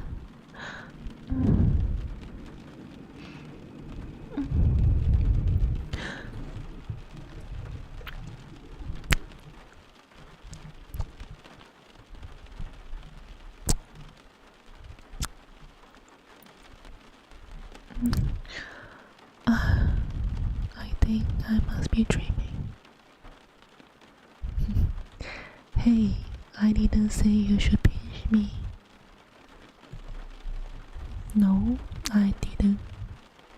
But because honestly, if this is a dream, then I want you to never let me wake up. Well, if I must wake up, then I hope it's at your side. I can imagine few things as sweet as that, except for the feel of your lips on mine. That is certainly sweeter.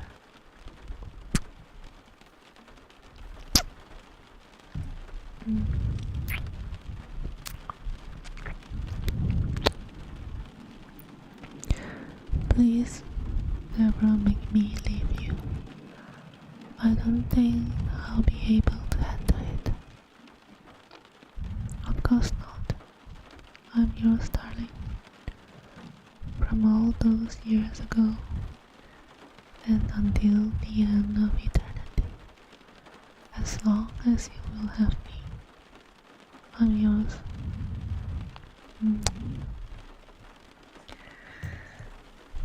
The end. Wow, this is super long. That was so long. And so much lore. Wow.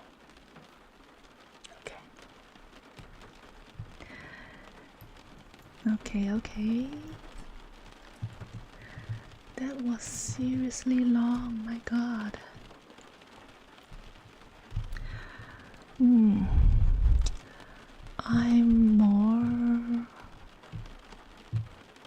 I liked something more light-hearted. I'm not sure if the next one is okay. Another master and servant.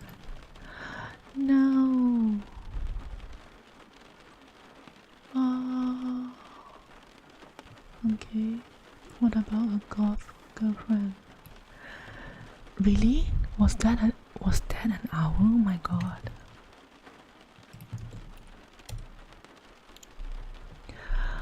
You know, secretly I got a bit lost in that because it's how do I say that there are some parts where you can actually feel in whether you are a prince or princess. So I didn't know the context, so I just chose one, and it was actually supposed to be the reader, meaning myself. So if I'm a girl, then I should choose princess. I didn't realize that until like much later in the script. Yeah. That one was kind of interesting, but a bit too long for my liking, I think. I'm sorry if it bores you guys. Yeah. Okay, coffee time.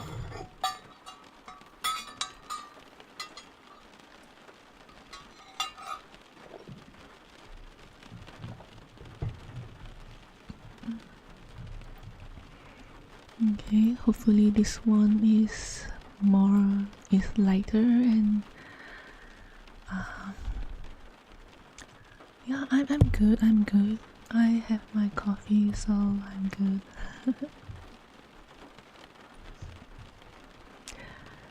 Okay. Alright. The next one is called is by PrinceInYellow. I think we read some of their work yesterday. The title is called Your Goth Girlfriend Admits She's Secretly a Vampire. Hi Tom. Oh, you guys. Okay, let's see. Okay. Yeah. The author for this script is PrinceInYellow. The title is called Your Goth Girlfriend Admits She's Secretly a Vampire. Oh, by the way, Tom, I saw you in Joa's stream yesterday. She's so calming and so friendly. I love her voice so much. Okay, let's start. Alright, here we are, home sweet home. Just sit down on the couch over there and get comfy under the blanket, okay? I'll get the popcorn.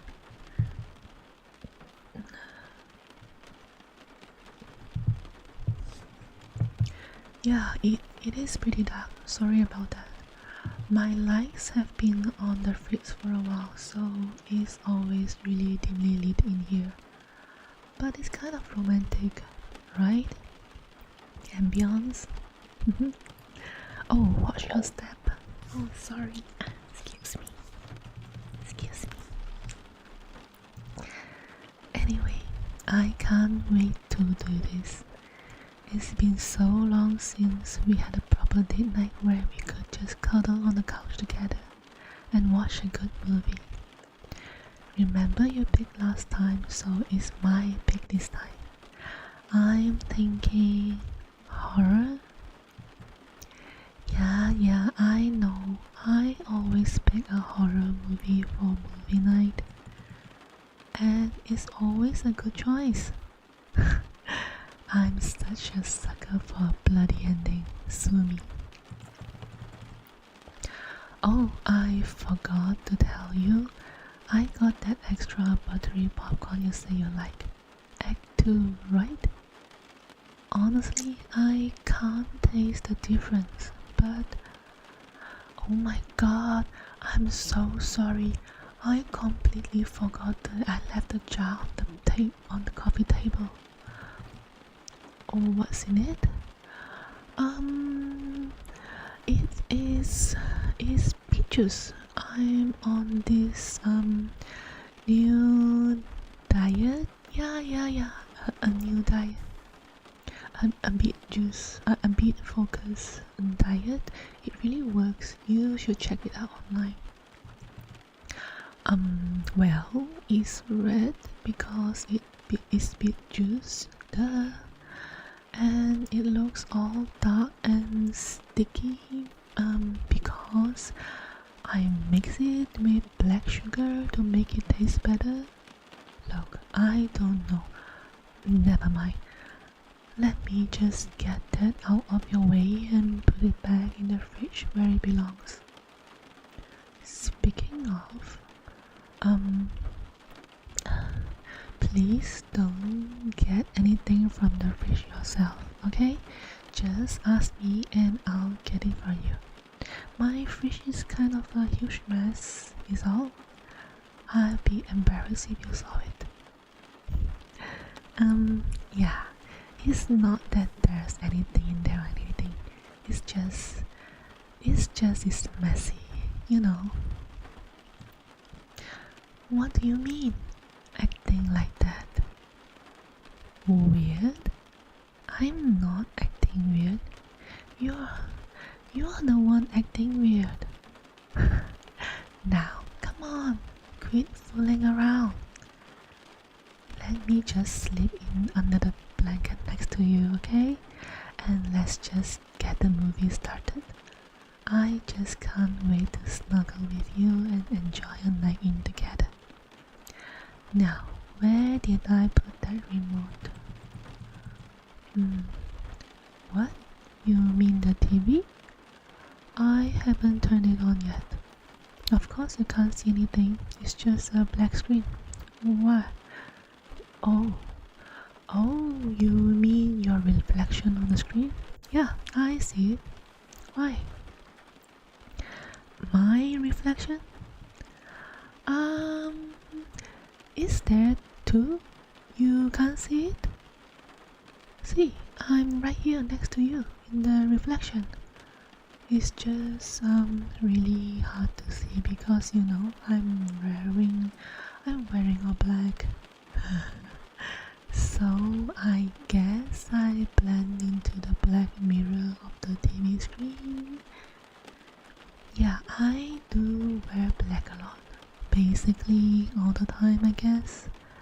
But like, isn't that what Goth are kind of known for? That and wearing sunglasses indoors? I mean, you knew what you were getting into when I wore my gold skull pendant for our first date. No, I swear my reflection is there. I mean, maybe it's just like you can't see it from the angle you're sitting at. Like an optical illusion or whatever. It's not like it's not there. I mean, why would my reflection not appear on screen? That would be like impossible. Anyway, what's with all the questions? You're like super curious about all this random stuff all of a sudden. Let's just... What? No. What do you mean? Thank you for the follow. What? No, what do you mean? Is there something I want to tell you? Something like what? Why do you look so scared all of a sudden? You are like pulling away from me under the blanket. Wait. Okay, fine. I knew one day we'll have a conversation like this. I could see you were starting to get suspicious these last few weeks. I was just hoping to have one last movie night before I told you the truth, and we broke up. Alright, here goes. I haven't exactly been totally honest with you. I'm not a goth. Well, okay, I am a goth, but I'm not just a goth.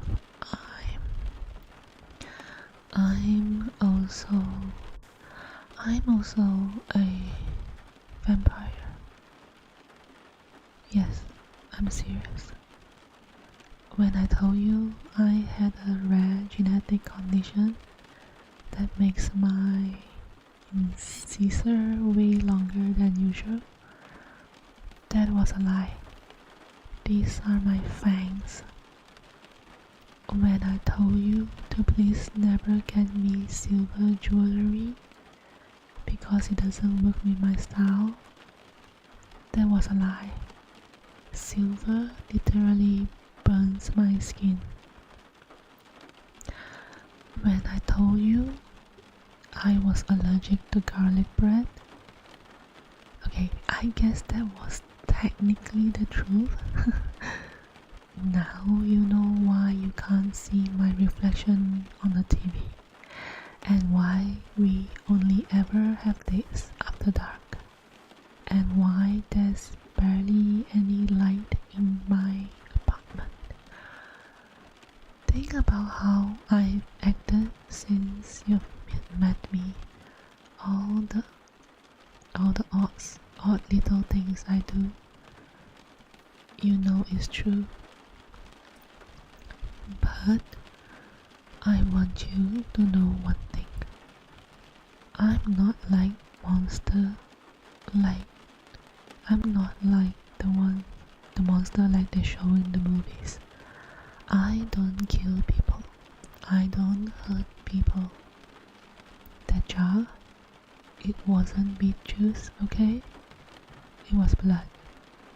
It was human blood. But I don't just bite people on the neck and suck it out of them. I would never do that.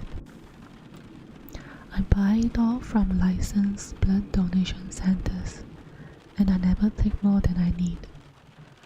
I don't see humans as prey. They are my friends, and I care about them. It's just that I need their blood to survive. But I try to get it as ethically as I can. I never want to hurt anyone. I'm not a monster. Okay, that's all I had to say.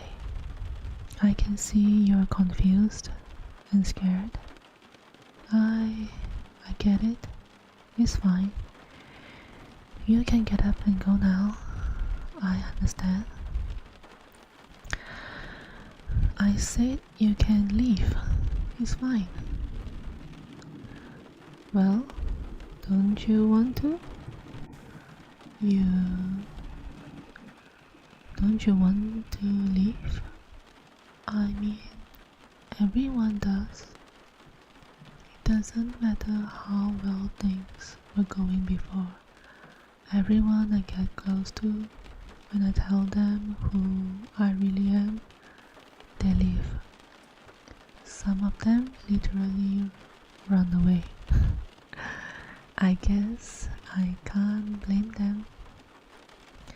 I mean, I have fangs and I drink blood. They are right to be scared, so it's fine. You won't hurt my feelings. Just go. I get it. You don't want to leave? Look, I get you're trying to be polite, but really? You do? You mean you're not afraid of me? No. I mean, you have no reason to be afraid of me. I'll never hurt you. I'll never hurt anyone. I'm not like that. But it's just, people hear what I am and they picture big bad Dracula or Count Orlok or Elizabeth Bathory bathing in human blood. They got so frightened. I see in their eyes. You are really not scared? That really means a lot for you to say. Thank you. I've been so lonely for so long. I always try to hide being this.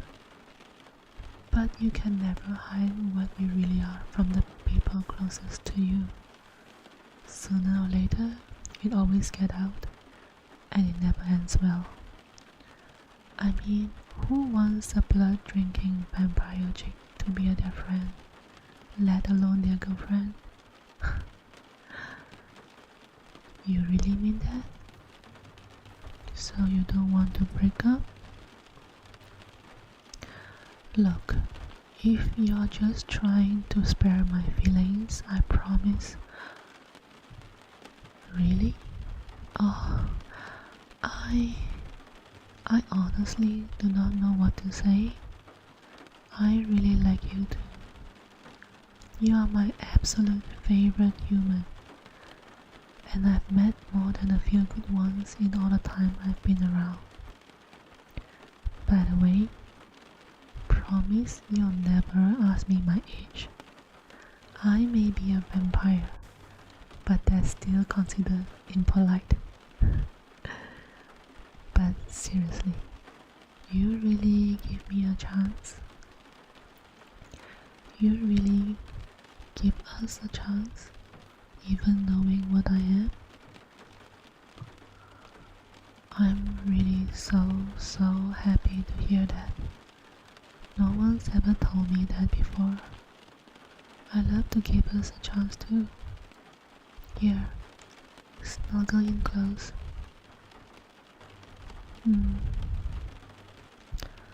I want to hold you. There we go.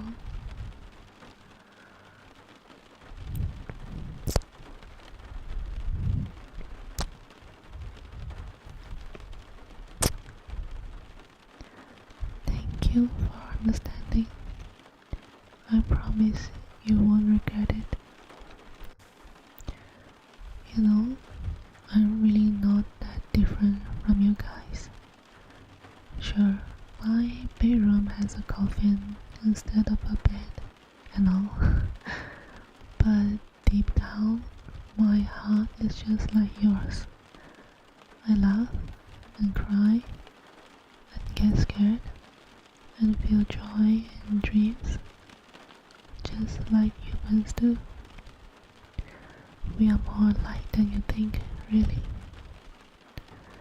I guess I've just always hoped I live long enough to find someone who got to know me well enough to realize that.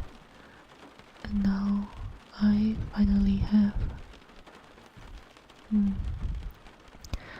That's it. Nestle into me. Let me hold you. I love cuddling you so much. Kiss me again, please. I promise I don't bite. Sorry, that was a really lame joke.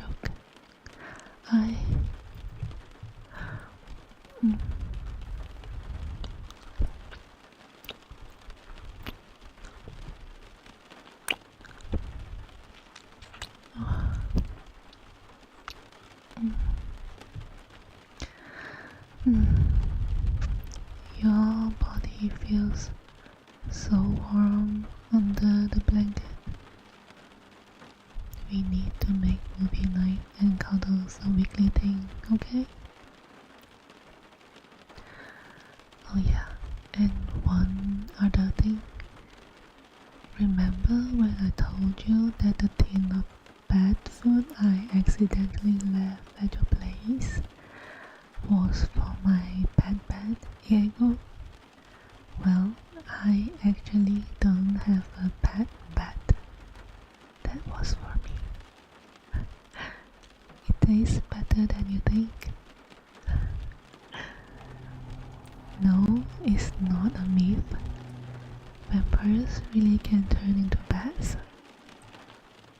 Very handy for flying across the town when I'm in a hurry and the buses are running late.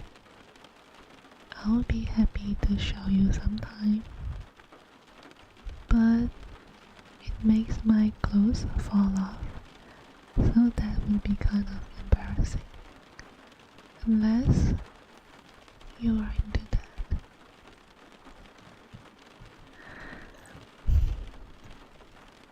Anyway, now that we have cleared the air and all, do you want to finally watch that movie? Alright, me too. Thank you for being so amazing.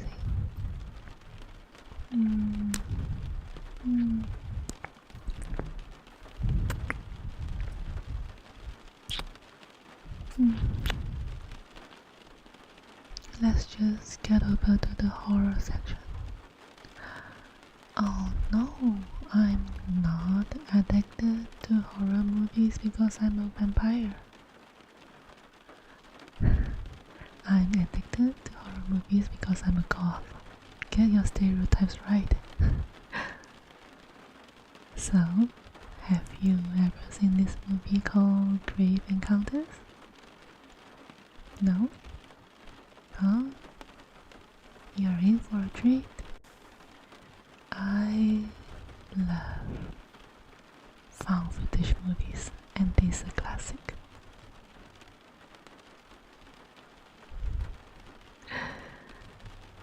Okay. The end. You know, I kind of like this kind of scripts. They are shorter and cuter, and there are nice kissing scenes.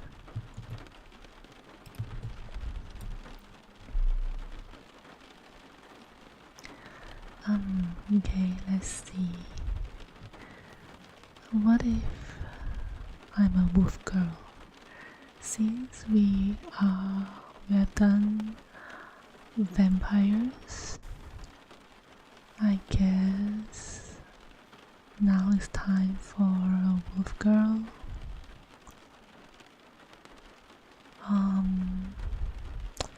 Okay, what about a wolf girl and a maid? Would you like that? Okay, let's do this. But first, my coffee.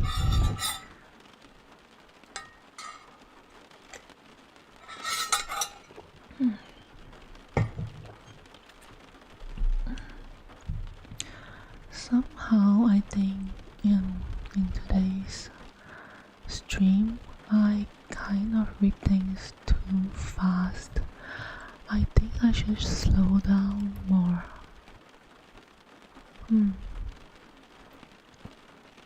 Okay, let's do this. This is by LearnTWF. The title is called My Master, My Saint. Okay.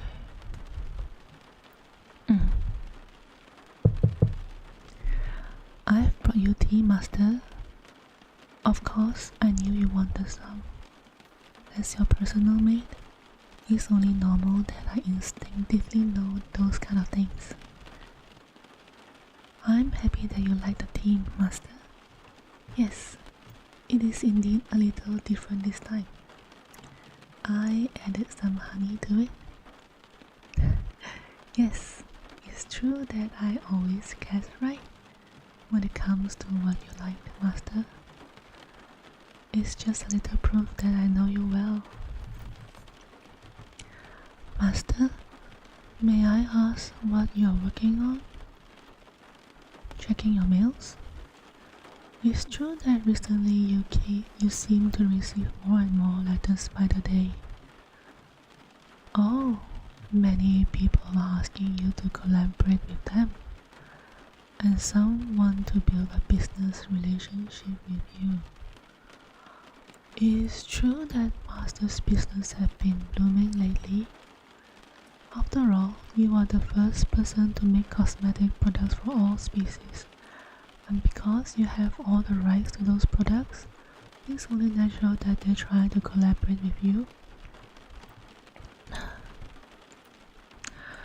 Not many interesting propositions. Is that so?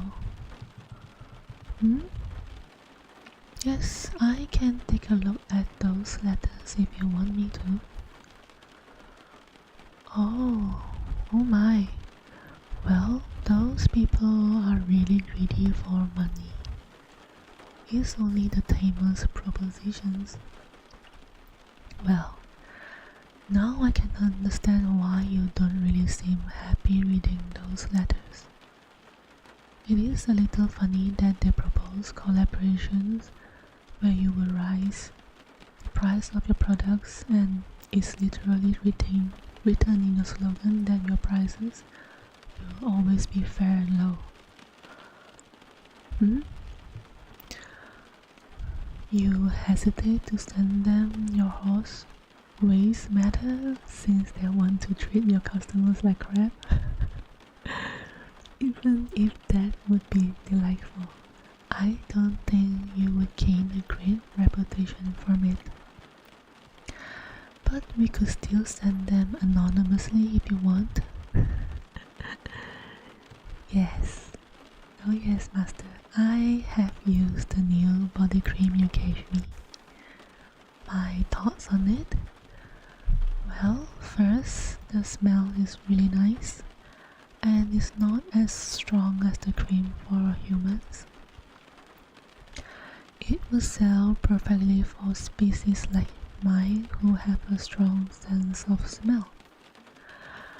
The cream hydrates my skin nicely and made it look really smooth.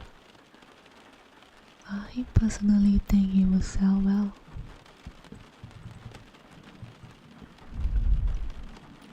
Oh, the brush. The new brush is really perfect. I've never had such a perfect brush before. After using it, I feel like I have the fur of a wolf pup. It removes any tangles I have in my fur, and it manages to never hurt. It's especially great for my tail. The only thing I could complain is the color. I would have loved a black brush with a yellow similar to gold, but that's only my preference. Oh, you have other colors ready. You will give me one I like later? Oh, thank you, Master. It looks like you have finished your tea. Would you like me to pour you more? Of course, Master. Excuse me, Master, may I just... Master, do you have a meeting with Miss Tosin? Oh, you had a meeting with her earlier?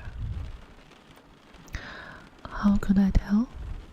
Well, when I got close to you, I get to the keycup. A peculiar smell entered my nose. I know you take good care of yourself, Master, and you always make sure to have a nice scent. So for you to have such, let's say, unpleasant smell, it must mean that this woman came. For me to not smell it before must mean that either my work in the attic must have had some effect on my nose, or that Miss Tosin is trying to be more sneaky. May I ask why Miss Tosin came to see you today? She came here to propose a collaboration between the two of you? Well, she could have just sent a letter like the others. Yes, I guess Miss Tosin can't really be compared to the others. That fox woman knows how to smell money. After all, there isn't a single person in this country who could rival her fortune. It's such a shame that a powerful woman like her has time to come here, you know? She should just stay in her office working instead of coming here and bothering an honest worker like you. Did Miss Tosin at least come here with a good proposition? She thinks the both of you should make an official collaboration between your stores and her clothing stores. And she invited you to spend time with her later in a mansion to talk about it? Oh well, she's not even hiding her true intentions anymore. It's such a shame. I've already cleaned your office this morning, and now I will have to do it all over again to get rid of the smell and the fur from her tails. As the master of this house and the director of one of the biggest businesses in the country, you ought to be at your best at all times, and this smell, well, it does the opposite. Am I jealous? Oh, Master, after all this time together, do you think I would be jealous of something like this? I'm madly jealous right now. Master, you have been working for 3 hours now, and before that, you had a meeting with that wench. You must be tired. How about you take a break? And at the same time, I can replace that foul smell with mine. Of course, master. You must already know that I'm not joking. You know who I am. What do I have in mind? I think we could lie together on the couch, and you could be my little spoon. Like this, I could imprint my scent on you. I could hug you tightly, and if you desired, I could even use my claws to scratch your head a little to help you relax. You always love it when I do it, master. Thank you, master, for accepting this selfish request from your maid. I will plump up this pillow so we can both be comfortable.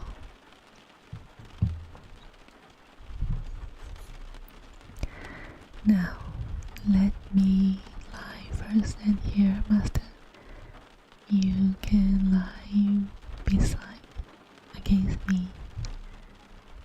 Now, let me wrap my arm around you and bring you closer to me.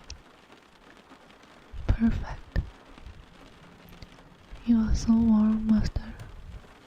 So snuggly. I would love it if that wench came back and saw us like that. The look on her face would be so pleasurable to see.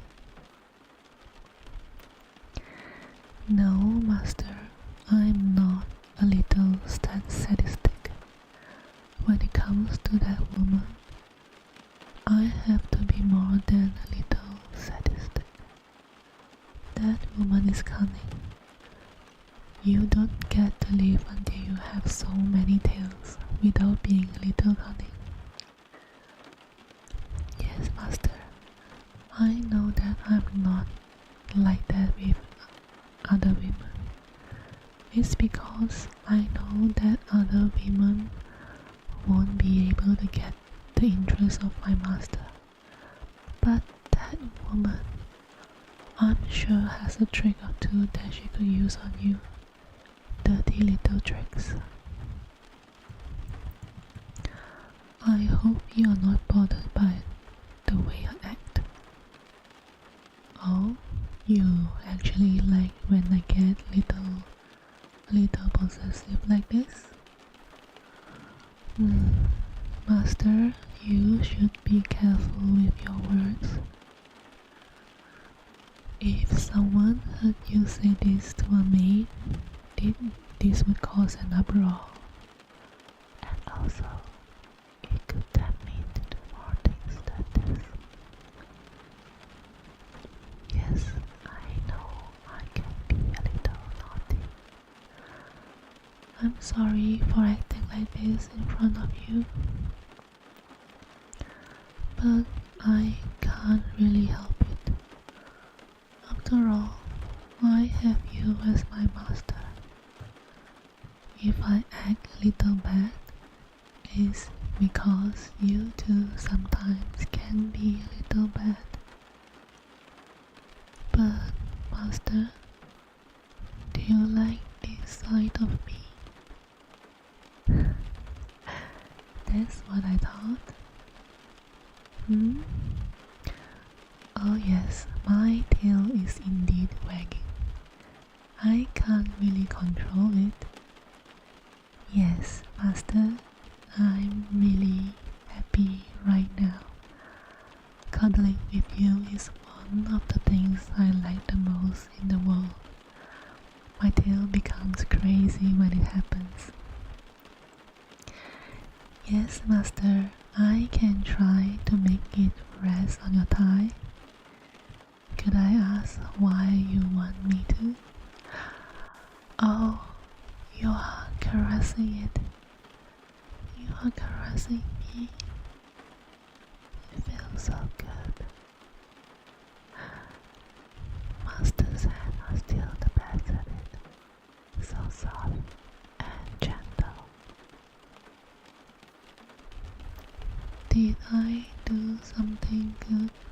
deserve this, Master.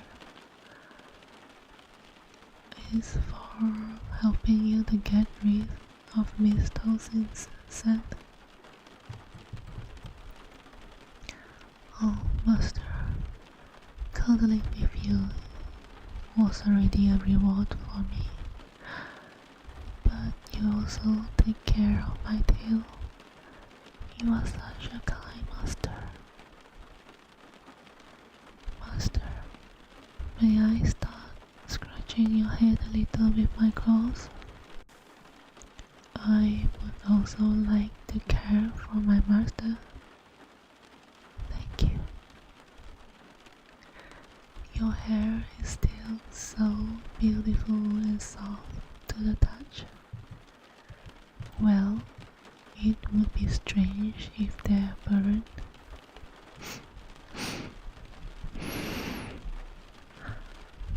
They don't smell like Miss Tolson's.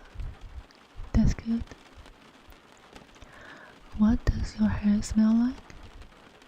They smell like vanilla, with the softness and delicacy of lavender. Of course, Master, I like it. But if I'm honest, the smell I like the most is yours. The smell of my kind and gentle master.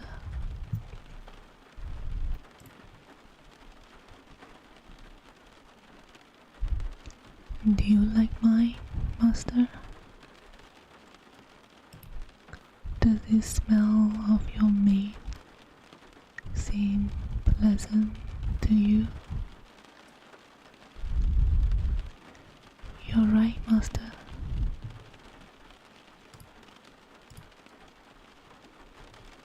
If you accepted my embrace to replace the foul bench scent with mine, it must mean you find it pleasant. But I still wanted to hear it. After so much time together, you must have understood that, despite my work as your maid, I can sometimes be a little needy.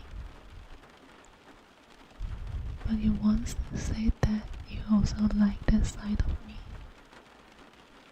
So when I can, I indulge in it. I hope you don't regret your words. You are happy that you say that. I'm happy that. Yes, Master. My claws are longer than usual. I didn't have time to take care of them. I deeply apologize. You will take care of them? Master, it is not your... You want to? Well, thank you, Master, for taking care of me. Oh, sorry, Master, for scratching only around your ear. It looks so nippable. What can I say, Master? Sometimes my instincts just wake up suddenly. Well, even if most of the time they tend to wake up when I'm with you. Your ears look so cute and lonely. Maybe I could just help it get company with my big fangs. I could get a little nibble and maybe leave a little mark. I just need to get closer and closer. You can slowly feel my breath in your ear. My words are just a sweet melody entering your ears. I just need to open my mouth, let my fangs out, and just... You was shushing me with your fingers on my lips. I guess it means I'm not allowed to do it. Hmm? Yes, Master, it is indeed true that you have a dinner with many business owners tonight. You can't show up with a mark like this on your ear. I'm sorry for asking. But in 2 days, you have a meeting with Miss Towson, so I can do it before you leave to see her. Master, such an evil master.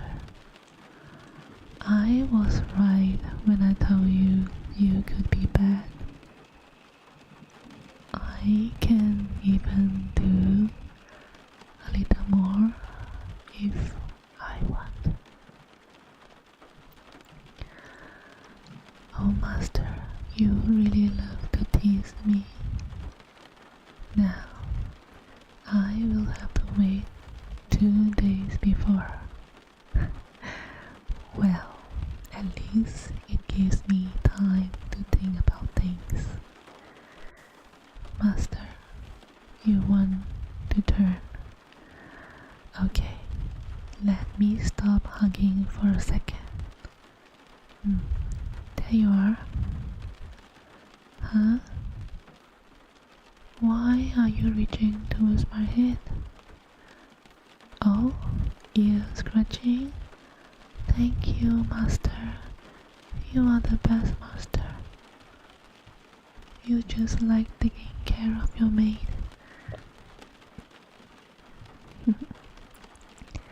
Thank you for taking care of your little Fuji. I guess little isn't really the word you would use to describe me. Thank you for taking care of your tall Fuji. Well, even if I'm tall, when you take care of me, I feel little and cared for. But I like being tall because I can be your big spoon. Also, I look more intimidating than other women who try to, you know. Yes, Master, you can close your eyes. I will wake you up in an hour before dinner. Of course, I can hum for you. Rest well, my master.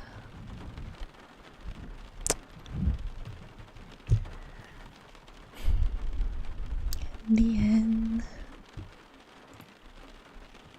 That was kind of cute.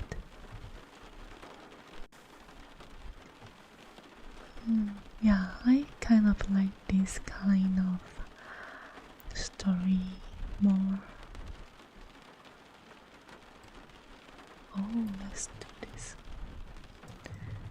This one. That wasn't that long.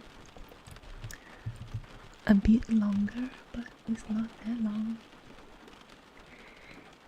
Okay, this is going to be a short one. It's by Softlikestatic. I forgot to say goodnight to Fuyuki. I hope they have sweet dreams. So, the next one is by Softlikestatic. The title is called Waking Up with Your Submissive Friend on a Road Trip. I think this is quite spicy, but it's kind of short, so So, okay. Mm. Mm. Shit, did I fall asleep on you? Sorry about that, but you really make a pretty good pillow. Real warm and just enough solid that my neck doesn't hurt when I wake up. Best sleep I've had in months, actually. I should fall asleep on you more often. How do you feel about letting me come over for cuddle sessions every night? So, how long was I asleep? And how long do we have left? In other words, should I try going back to sleep to ignore how bad my head hurts? Or do we even have time? Oh, so we are in the final stretch, huh? I guess I'll just stay awake then. Feels like we'll never get here. But thank everything good in this world. Here we are. Should be less than an hour before we get there, right? Thank God. My entire body is pissed at me and I just want to lay in bed and tell it that I'm sorry while I eat ice cream from whatever store is closest to the hotel. That's the only way I'm going to recover from this trip, I swear. You want in? Sure, you can join me. But only if you let me use you as a pillow again. I need to sleep with my new favorite pillow so I can ward off the memories of waking up at 3 in the morning. Nope, those are my conditions and that's final. If you want to get in bed with me, then you'll have to let me use you as a pillow. Yeah, that's the only way I'm going to let you sleep with me. I refuse to sleep with anyone who won't cuddle with me after we get down and dirty. And by down and dirty, of course, I mean eating a shit ton of ice cream, which I will spill over myself.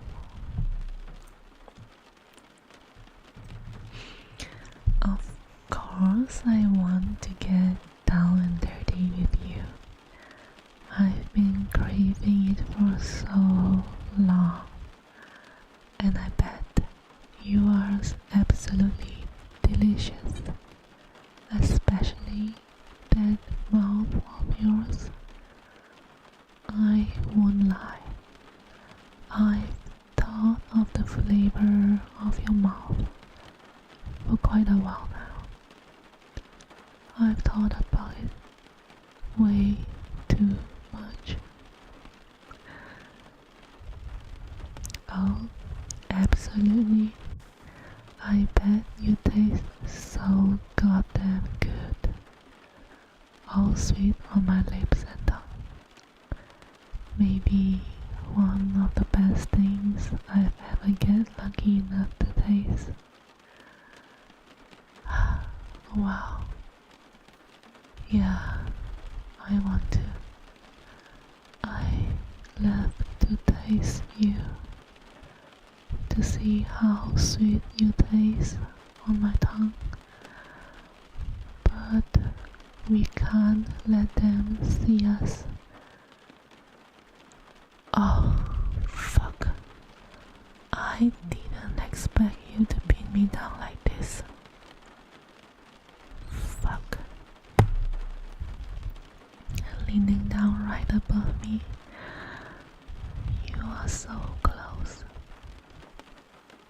No, I'm fine with this. I like it a lot, actually. how it feels to have you pushing me down, and you look so good above me. Yes, please, please, let me taste you. I want to. I want to taste you so bad. Just don't let them hear us, okay?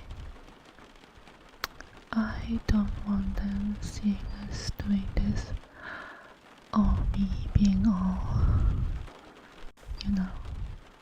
for you. You know what I meant. Don't say it so loud. They are going to hear you. Fuck, that would be so embarrassing. I already said that I don't want them to see how submissive I am for you. Can you quit teasing me? You can do that more later.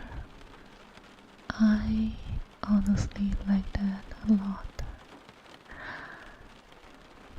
But for now, I just want you to kiss me senseless.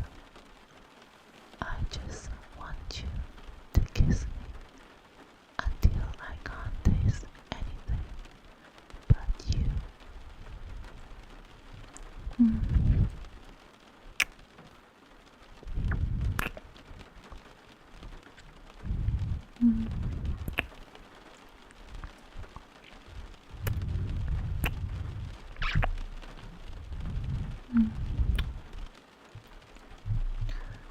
No, that wasn't anywhere near enough. Kiss me again,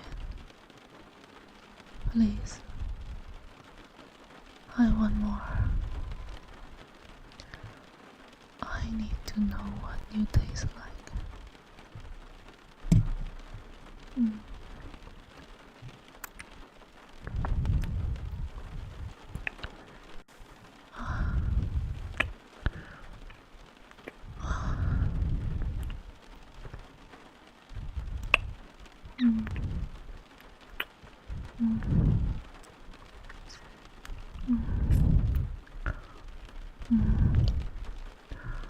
Fuck, good. You taste so fucking good. Way sweeter than any ice cream. I want more of your mouth.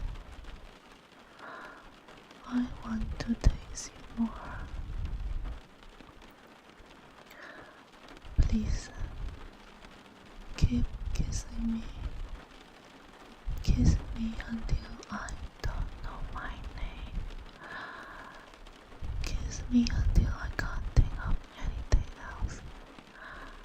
I don't want to know anything besides the way you taste.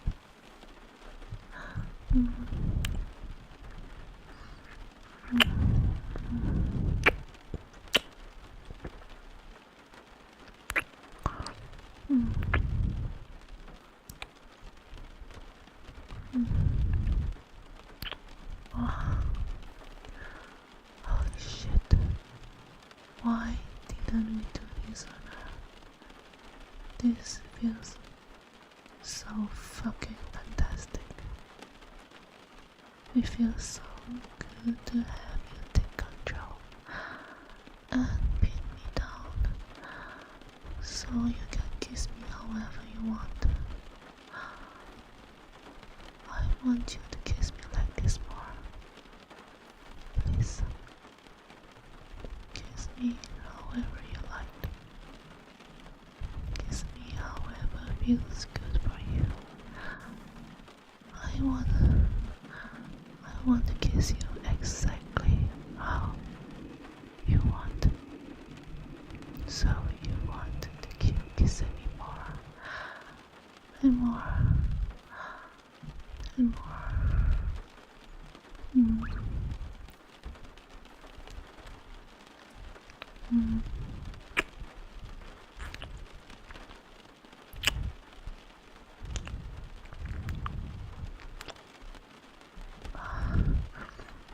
Mm.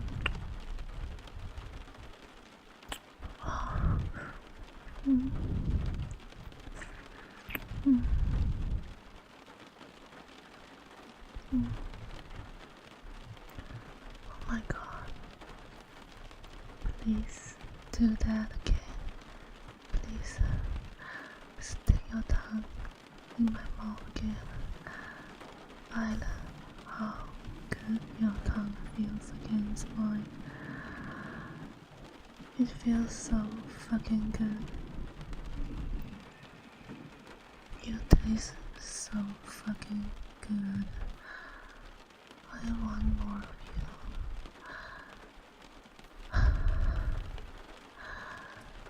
So fucking more. Mm. Mm. Oh. Mm. Mm. Mm. Mm. Mm. Oh fuck, sit up, sit up. Act like we weren't doing anything. Sit up now.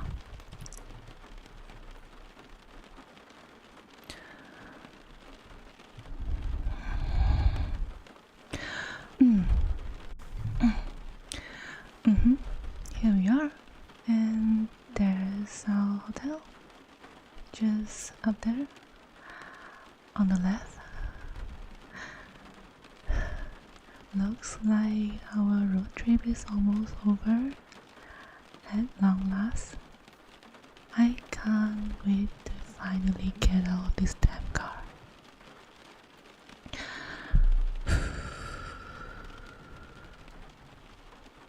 Fuck. I was hoping we would have more time. You have no idea how long I've wanted to do something like this. I still want more. I fucking need more of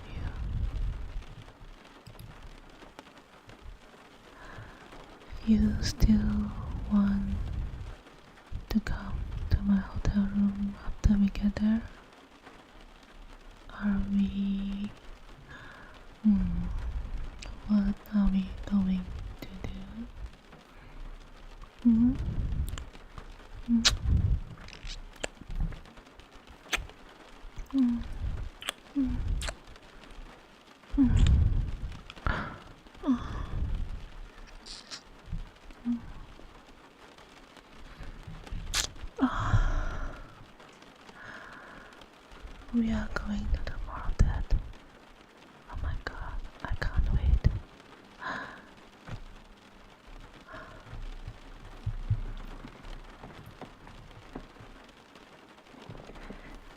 That's all, folks. The end. Oh my god. Oh my god, oh my god, oh my god. I really hope this will not get striked on YouTube. Shit, what have I done?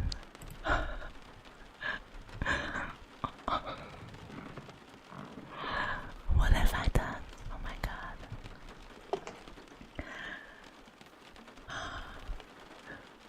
My face is burning right now. Wow. I don't think that's... I don't think I've read something so spicy before. But you know, that kind of feel good. Not gonna lie. but it's kind of difficult to find scripts like this. You know, still safe for work, just spicy. A lot of them are kind of not safe for work, but that was so hot.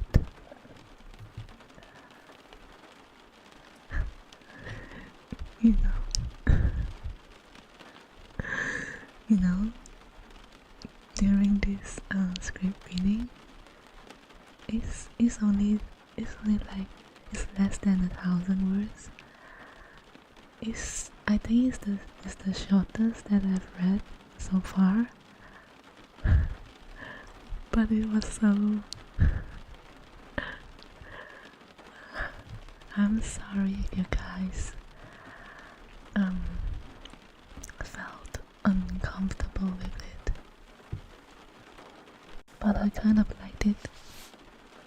Excuse me. Okay, let's do something less spicy. Not because I don't want to, because I don't have any more.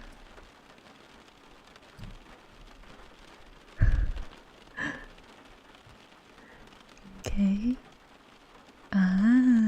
Okay. I know this one. Let me have a coffee first.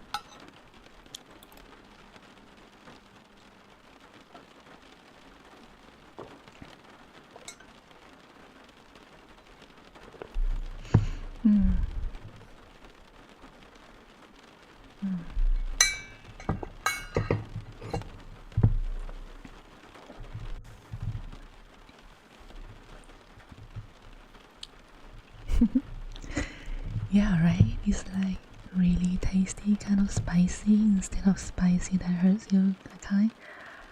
I'm not sure if I've ever read any spicy ones that hurt me.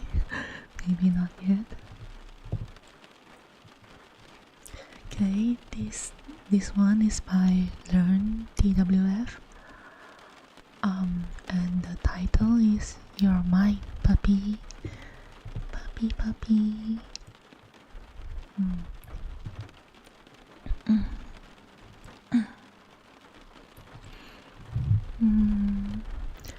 Shh. Calm down. It's me. That's it. Calm down. There's no need to move around so much. Well, I should say try. You are in my care, so there's no need to be scared. Shh. Don't talk. Let me enjoy this moment. Seeing you like this reminds me of the past. Do you remember the first time I brought you to this room? You looked so shy when you saw all the things there were inside. You looked scared and excited at the same time. I just took your hand and led you to the bed. I asked you to remove all of your clothing except for your underwear. You were so embarrassed. You tried hiding so much skin as you could with your arms, but it was useless. And then you looked at me. You saw my eyes.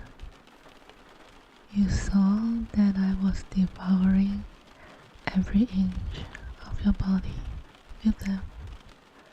And then you blushed. At that time, I already knew that I wanted you to be mine. But when I saw that blush, you were not something I wanted anymore. You were something I craved for. After this, I asked you to lie on the bed and just lie there without saying a single word. Then I started to chain you to the bed with those fluffy cuffs that you became addicted to, the same one that you're wearing right now. Your little arms, which were your only way to hide this delicate body, were rendered useless. I could see everything. I just put my arm on your chest at the moment. The moment I did, you let out a little gasp. I then just slowly caress your body, slowly moving lower and lower. Only my fingertips were touching you, but you were already shivering. I arrived at your lower part.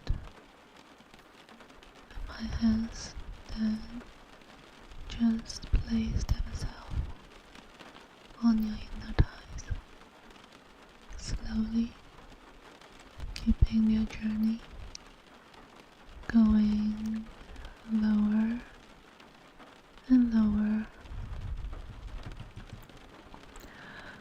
When I arrived at your feet, I also chained them. Those little feet that helped you stand up. Those little feet that could have helped you run were now also rendered useless.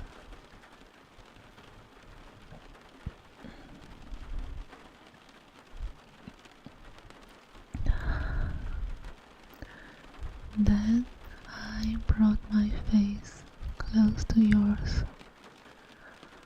I wanted to look directly into your eyes. I wanted to see all the emotions that were making a mess inside your brain. Fear, panic, excitement, apprehension, pleasure.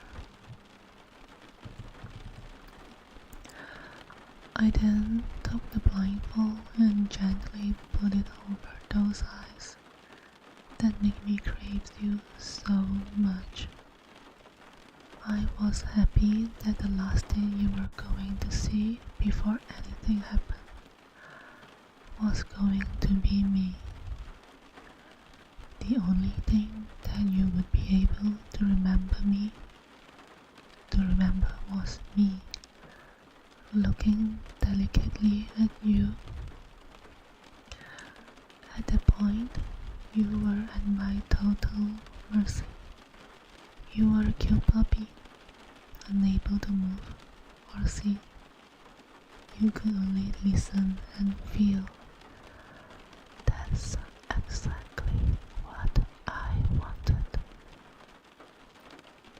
I told you that this room exists outside of the world.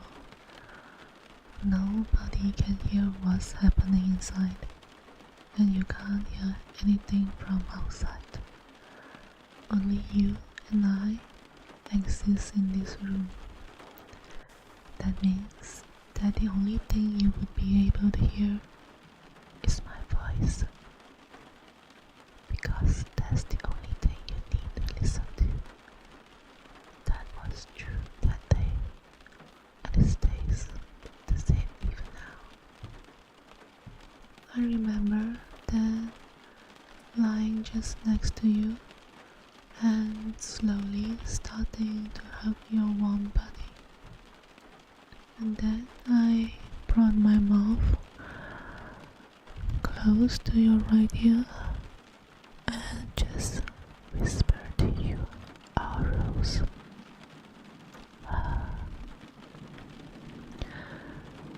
those rules that were going to dictate both of our roles, both of our lives.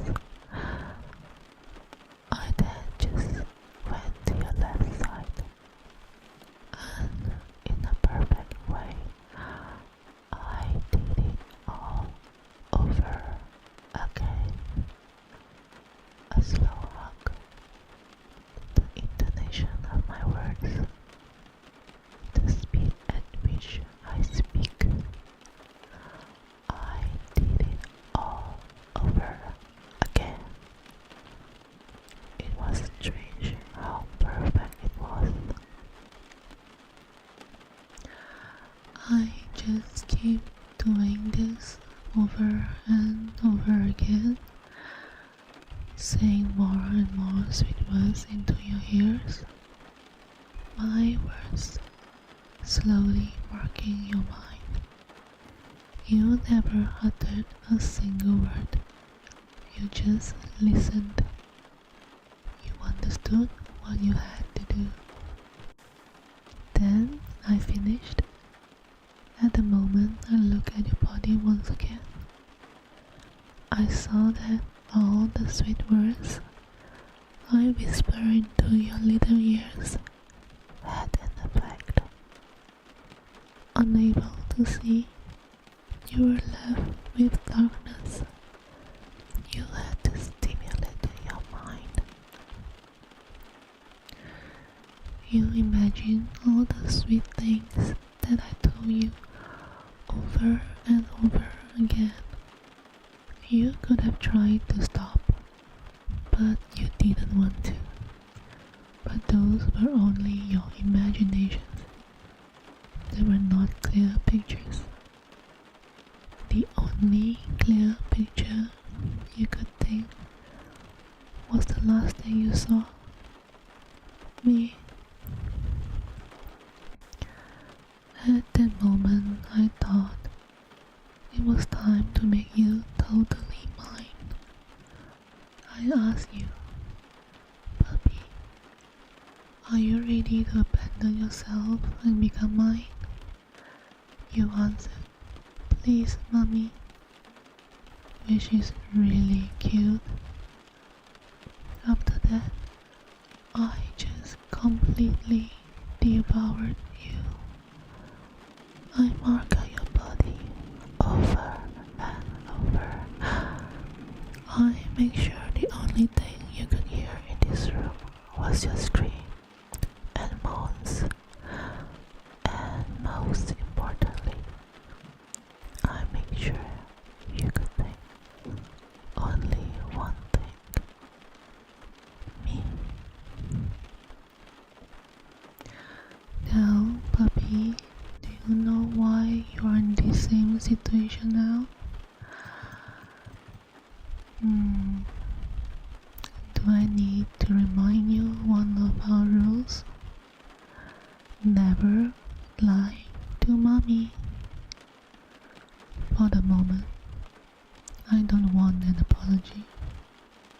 I just want you to tell me with your little mouth why you think you are in this situation. Puppy, please don't disappoint me. That's correct.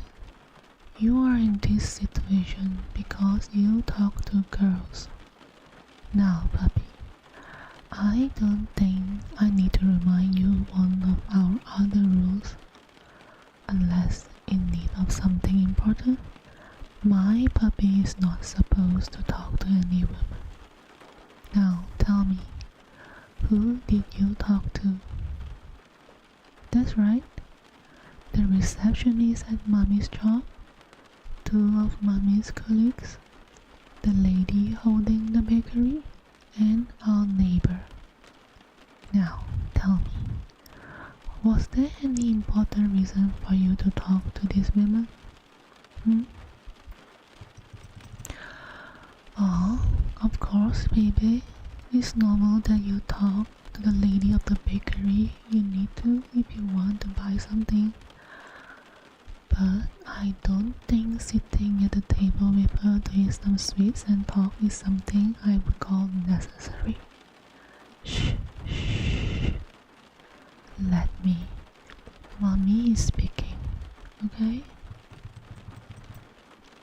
Now, I know that you sometimes want to surprise me by coming to my job and to go home together, and I'm happy with that. But remember what I told you. Always wait outside in my car. I didn't give you the second key for nothing. So, could you explain to me again how the incident from 2 weeks ago happened?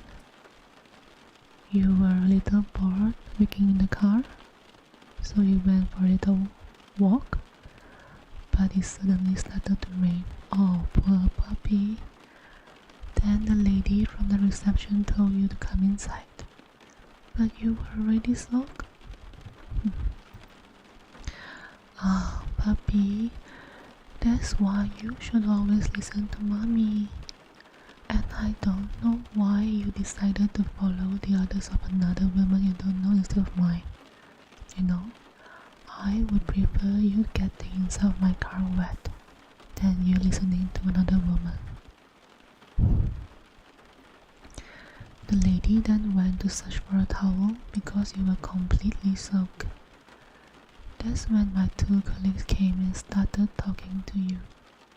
Do you know why they came to talk to you? They came because at that moment you were just a cute and wet puppy without an owner. So tell me, what happened after? The lady came back with a towel and started to dry up your hair with it.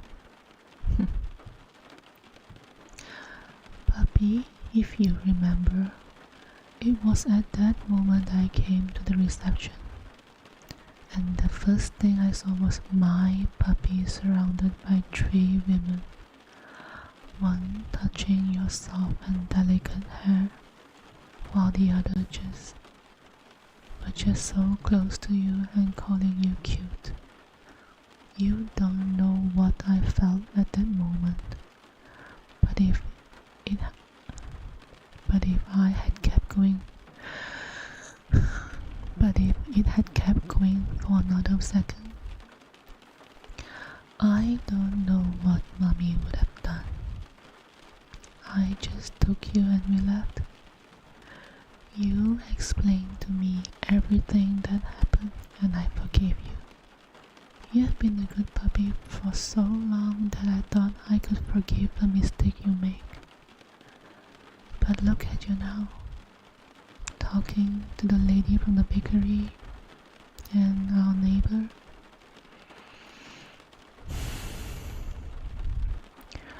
I told you, if there was one woman I really didn't want you to talk to, it was that foul woman.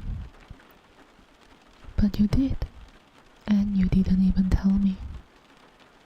You know, puppy, on the first date inside that room, I told you that I was a very jealous woman. I told you that when something belongs to me, it's forever. No one is allowed to lay a single finger on it. I wanted to make my cute puppy happy, so I gave you liberty. I didn't give you something that showed everyone that you were mine. But I think you understand now. When you're not with me, you look like a stray puppy to any other woman. Just a puppy begging to have an owner. I thought so many times about just putting a cute collar on this delicious snack. One that could never be taken off. One that would show everyone who you belong to. But I knew you wouldn't like it. I didn't. Shh, shh. Like I said, I didn't want an apology, puppy. You know, that made me think. You broke so many rules. Excuse me. You broke so many rules. Those rules that are the pillar of our relationship. At first, I thought I should punish you to make you understand all of your betrayals to our relationship. Most people would use physical punishment in that case, and it's not like I missed the tools to punish you in this room. Shh.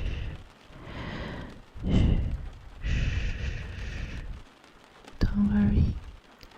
No need to shiver so much.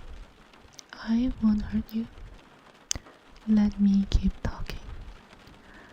I'm not a fan of physical punishment, and I don't want to hurt my sweet puppy. So, I just thought that maybe the reason you broke those rules was because you still didn't understand that you were mine, and mine alone. Maybe I just need you to finally submit yourself entirely to me. There are so many ways to do it with pain, but I didn't want to. On the contrary, I want to make you feel pleasure, a pleasure like you have never felt before, a pleasure that will make your mind melt over and over, a pleasure that will make you understand that the only thing that is important to you is me. I want your mind and body to remember that I am the only thing you need. Now, let me tell you how I will start today. First, I'm simply going to kiss you. Kiss all your body over and over. There are two places I will not kiss. Your lips and the place that must be aching for touch by now. After all, when your whole body has received the love from my lips, I'm going to mark you. I'm going to bite you over and over, leaving marks after marks. Your whole body will remember it. It will shiver at the simple contact of my lips on it. You know that I've always loved giving you little hickeys, but now I think I need something more intense. I told you that I don't like physical punishment, and I didn't want to hurt you, but I'm going to do something that hurts a little puppy. I'm gonna bite you, but deeper this time, harder, and with love. There will be blood. It will leave a scar, and that's what I want. But don't worry, I will take care of it, because that's what I do, taking care of you. And when I will have done all that, I'm going to play with your ears, puppy. You're so cute. And sensitive ears.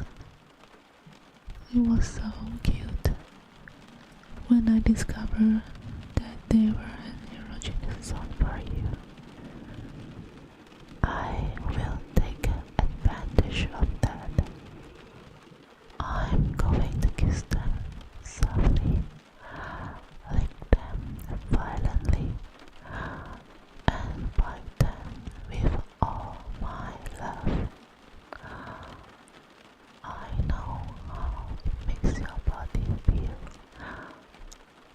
I know how you feel like little shocks of pleasure, how you shiver, how you beg for more when I'm doing it. And when I'm doing this, I'm gonna tell you how much I love you and how much I want you to be mine. I'm going to do all this until tonight. Your body will be so excited and ready for me to give you pleasure. But no, not now. I'm not going to give you any release for the moment. And I won't tell you when that release will come. Now, I won't ask like the last time, puppy. I will make you mine now. And you will spend hours here being constantly loved and teased, knowing that the release you will desire so much won't come. Now, puppy, let me take care of you. The end. Wow. Wow, that was a mummy. It's so funny to read something that the protagonist was so submissive, and a total change into the protagonist being so dominant. So fun.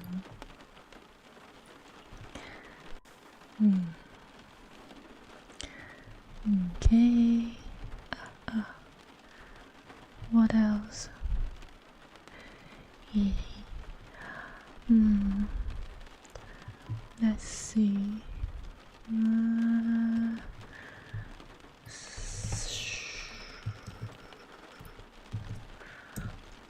We have another half an hour more.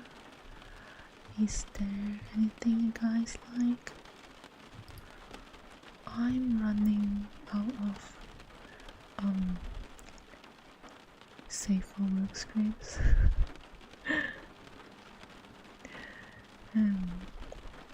Okay. Okay, this one. This should be safe. Okay, let me have a drink.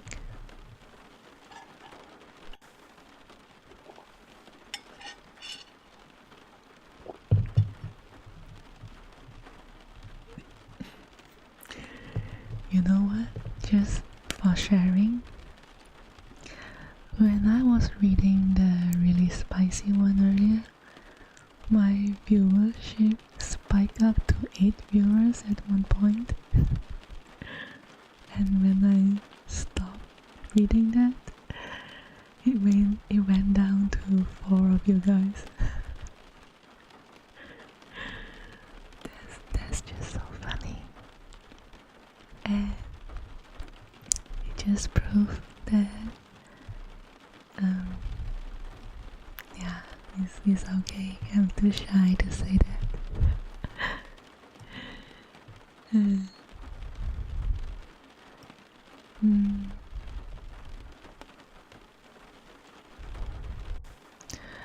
Okay, another one by Softlikestatic. The title is called Kissing Your Friend as a Joke, but maybe not just a joke. I really like some of the scripts that Softlikestatic wrote. I think they're amazing. Okay.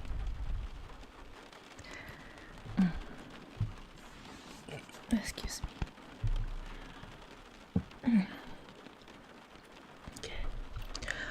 Oh my god, how many times do I have to see pictures of my cousin and her new fiance before my brain explodes?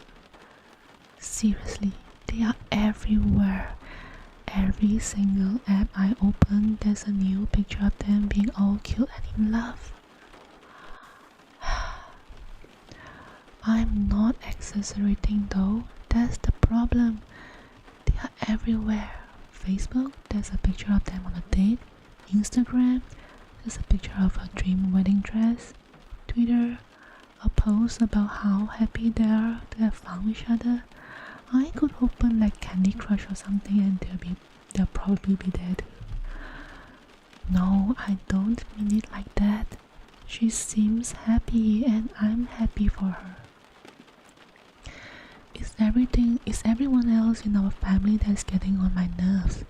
They keep sending me links to a post and pointing out that, oh, your cousin is so happy with her relationship, they are so cute together. Their wedding is going to be beautiful.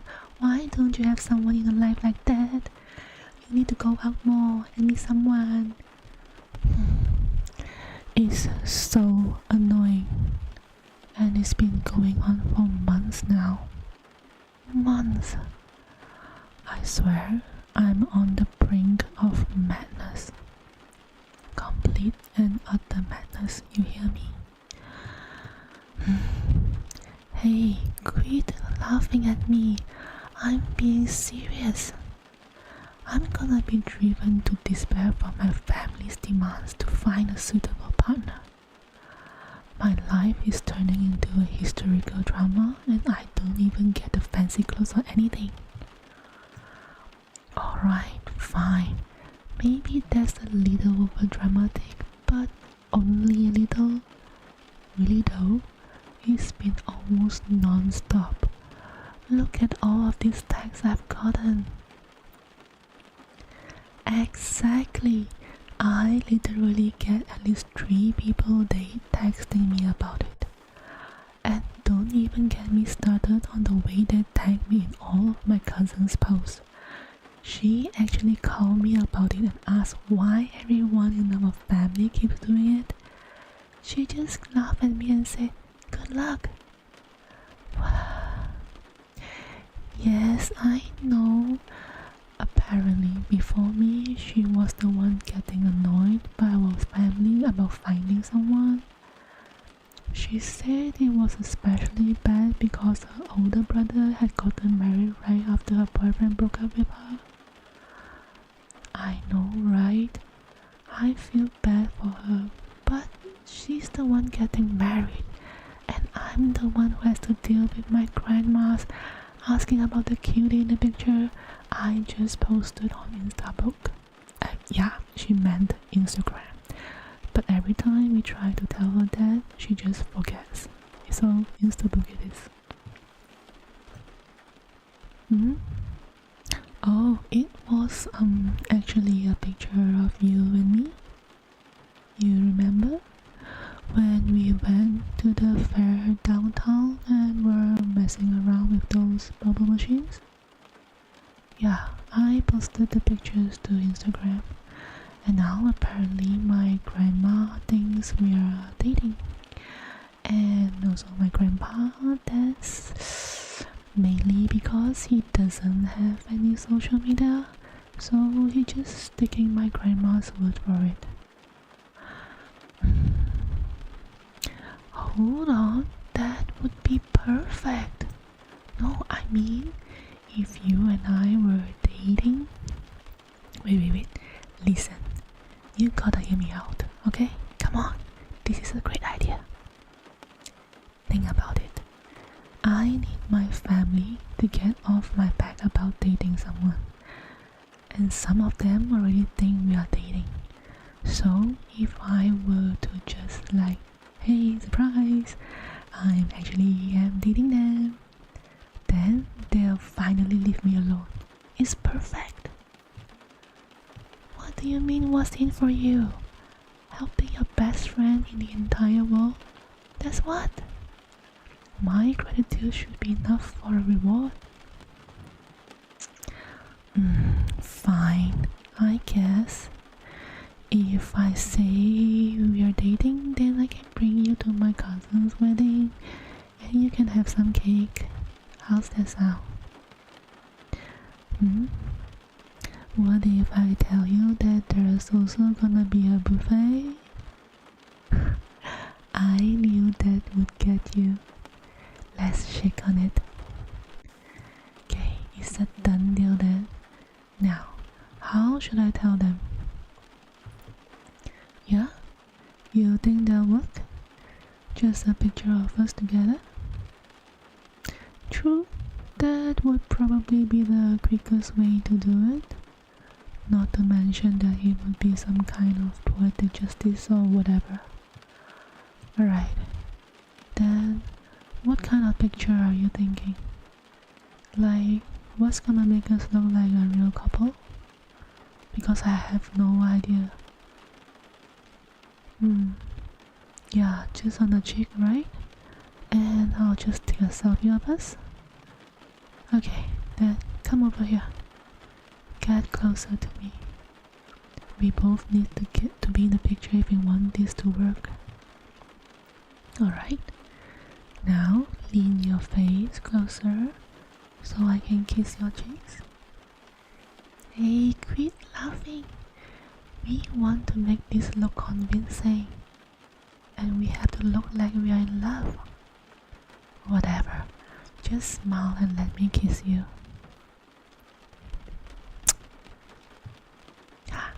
Got it.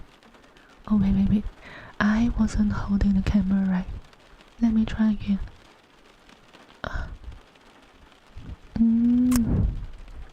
There. Oh wait, no, this one's kind of blurry. Let's try that one more time. Perfect. That one looks fantastic. Oh, look at us. We look so cute together. We really do, don't we? Like, this picture looks so real. Hell, I'm convinced that we're together. You look so happy and your smile is so cute. It's impossible to think that we are not together after seeing this. Why, thank you. I think I look rather adorable as well. Okay, now let me just post this real quick. And done. Posted. Oh my god, this is going to be amazing. I can't wait to see what everyone says. Better yet, I can't wait to see everyone have to eat their words. They all keep talking about how I need to find my perfect other half, but the joke's on them. I've already got you right there next to me. Well, yeah, of course I do. You have always been my perfect match. I mean, we have practically been friends forever, obviously. You know, we are... Hi, Zog. Yeah, we are obviously, like each other's half. We are like a dynamic duo or something. We complete each other. I mean, you know, not like that, but like, you know what I mean. Wait a second. Holy shit, look at this. I just posted the picture a minute ago, and look how many comments it already has. I know, that's crazy. Oh fuck. And now everyone is texting me. And grandma just left me a voicemail. I feel like I may not have thought about the downside of this plan before going through with it. I'm about to be completely and utterly drowned in calls and texts from my entire family. But hey, at least I have the best fake partner ever to get through with. Oh hey, my cousin just texted. She says congratulations and welcome to the family. I know, that's super sweet of her. Oh hey, she also says that if one of us catches the bouquet, she'll give us both 2 pieces of cake. I mean, I'm game if you're game. Perfect. Then here's to us and our successful partnership. May it bring us much cake in the future. Oh, this is so cute. So wholesome and cute. Ay. Wow. Okay. I think we have time for one more. Let's see if I can find something spicier to end the stream. Okay, it says okay, this should be good. It says slightly spicy. Wow, but it's kind of long. Okay. Right. Let me have a drink before I continue.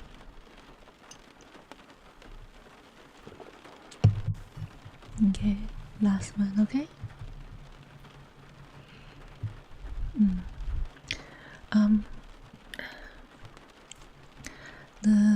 The author for this script is Softlikestatic again, and the title is called Crybaby Roommate Wants Cuddles After Ear Piercings. Aww.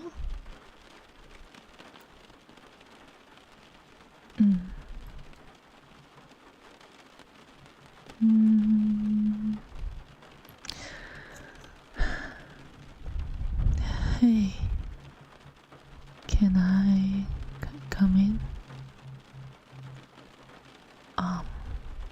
No, nothing's wrong. No one hurt me.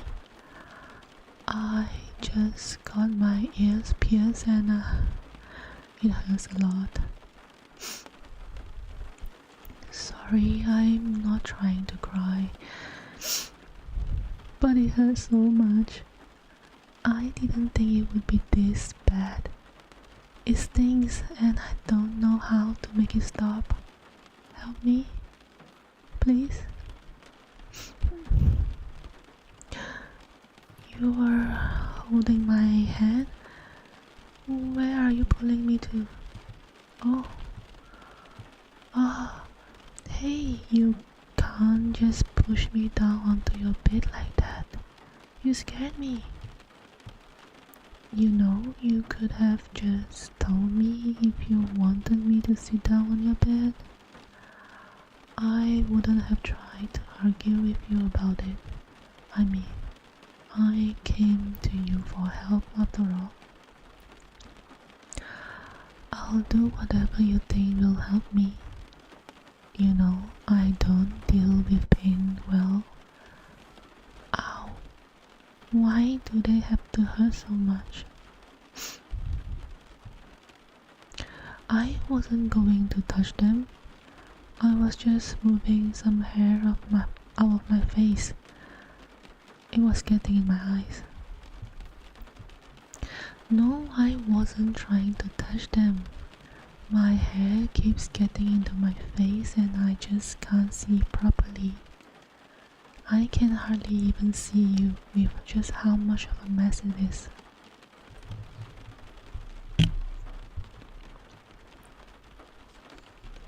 Hey, that hurts. What are you doing? Oh, I can see you again. Did you just pull my hair back for me? Thanks. You don't have to do that, you know. I could have just pushed it away. I mean, I might have touched them by accident, but it's just so embarrassing to have you mess with my hair like that. You get so close to my face, I can feel how warm you are when your hands on me. I mean, it's just a lot to take in and I can hardly handle it. Well, yeah, it feels good when you play with my hair. It's just, you know, when you put that much attention on me, it just makes me feel a little flustered. I just don't know how to deal with it when you focus on me. Oh, come on, don't call me cute, especially right now. I know I look like an absolute mess. I've been crying since I got in my car to head back here. I'm sure my eyes are all red and puffy because of it. Then there's how much my nose was running. I mean, I blew my nose before coming to your room, but having a runny nose just makes me feel gross. And I always bite my lips when I'm nervous, so my lips are obviously raw now because I practically shredded the skin on them. So my mouth hurts too, and I have a headache coming on and my ears are still hurt because I had to go and get my ears out. Fuck. Shit. Sorry. I didn't mean to start crying again, it's just still hurt. And now the tears are getting to the cusp of my lips and they hurt even more. Damn it, this sucks. Wait, where are you going? Let me come with you. Hey, quit pushing me onto the bed. If I end up falling back and hurting my ear because of it, I'll blame you until the end of eternity. Besides, I just wanted to see where you're going. Ibuprofen? No, I haven't taken any yet. That's a good idea actually. You wouldn't happen to have any, would you? Oh, that's what you're getting. That makes sense. Do you have anything I can drink to it down with? Wait, isn't this your drink? No, I don't mind. I just want to make sure you know. Thanks. Hopefully it'll kick in soon and I'll be able to quit crying and whining. It makes my eyes sting and my throat is starting to get really sore and dry. Actually, do you mind if I finish the rest of this? I promise I owe you one. Thanks, you're the best. Oh, you want to see them? Look, don't that look cool? Ow. Shit, it still hurts. Sorry, I promise I don't mean to cry this much. Hi, Dexter. I just can't help it. You keep saying it's okay, but I still feel bad. I should have let you know that I was going to need cuddling first. It's probably would have helped to give you a warning because I'm definitely going to be torn in your side for the next few hours at least. I'm sure that's not what you wanted from tonight. I mean, are you sure? You don't want to make I don't want to make you stay here if there's someone else you'd rather be, especially if you have a date. I know it's been a while since you had a good time, so I don't want to keep you from having fun with anyone. What if you end up really liking them and you could have a future with them? But you won't meet them if you don't go tonight. I don't want to be the reason you don't meet someone, okay? You mean it? You really rather stay here with me? World's best and cutest roommate? Are you trying to flatter me, you flirt? I mean, yeah, it's working. You know how I get when people hit on me.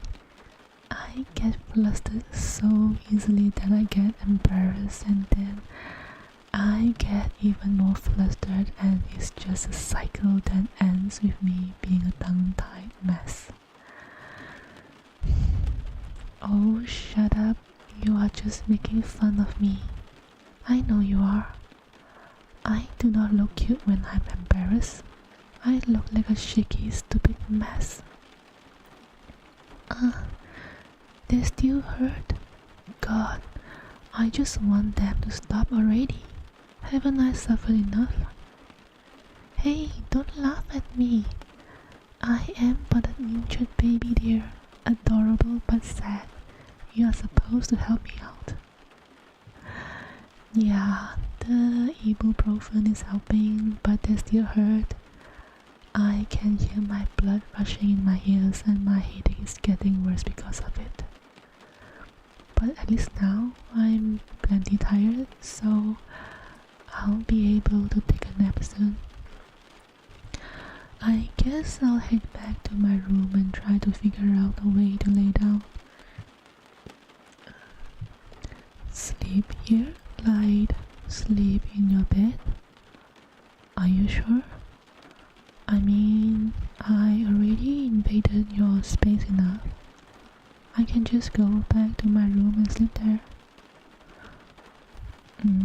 You want me to cuddle with you? I mean, leaning back like that is probably easier than completely lying down. But I mean that I actually wanted to sleep. Oh, okay. Oh, you really... Oh, you really just pull me in like that, huh? We are so close right now. Is this what you meant when you said that you knew a good position to sleep in that wouldn't hurt my ears? I guess having me lay back against you with my head against your chest makes it so nothing presses against my ears. And since I'm in between your legs, you can keep me from tossing and turning when I'm asleep. Yeah, it's pretty comfortable. I mean, you're warm and I'm a fan of Cuddles, so this is really nice. Hey, I know this is a weird question, but could you wrap your arms around me and hold me closer to you? You're so comfy. Laying back against you like this is like the best hug. Hi Young. Why haven't we cuddled like this before? I know we have only cuddled a few times when it was really cold, but this is nice, right? Do you like this too? I'm glad I'm not the only one. Thanks, I was so worried you would think I was being weird.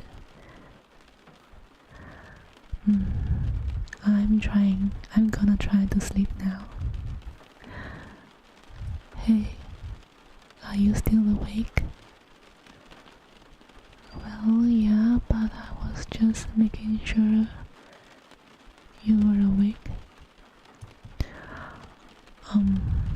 I kind of wanted to ask you a question. When you said you thought that I was cute, do you mean that? you were joking, right? Right? Wait, you actually think I'm cute? Really? I thought you were just teasing me. Of course I'm blushing. You just call me cute. The very same person I got piercings for is calling me cute. Yeah, I got the piercing for you. What about it? I wanted you to think I was hot. Do you really think I'm hot? I mean, hot and cute are different things. Are you sure you think? Well, isn't that obvious by now? I mean, I've done a terrible job of hiding it. I think everyone knows by now. Even you do, don't you? What? You still want me to say it? Even though you already know the answer.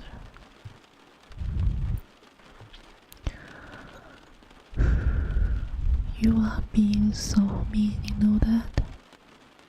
Just tell me that you don't want to date me. Doing something like this is just hurtful.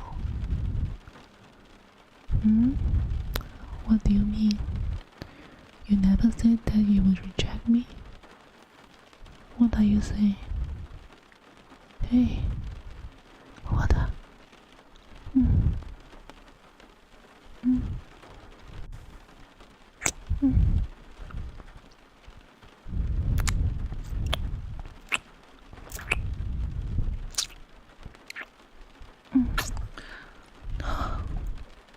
Holy shit. You actually wanted me to write. That's why you kissed me.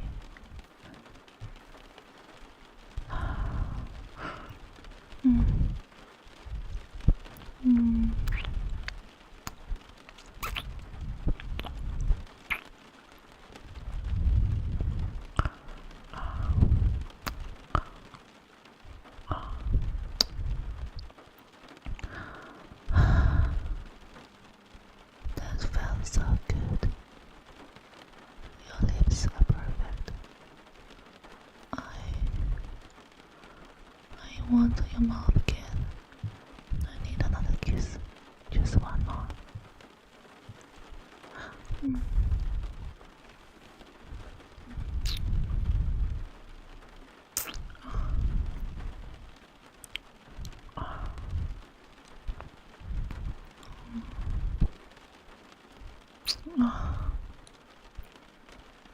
So, does this mean? Actually, what does this mean? Well, what do you want us to be?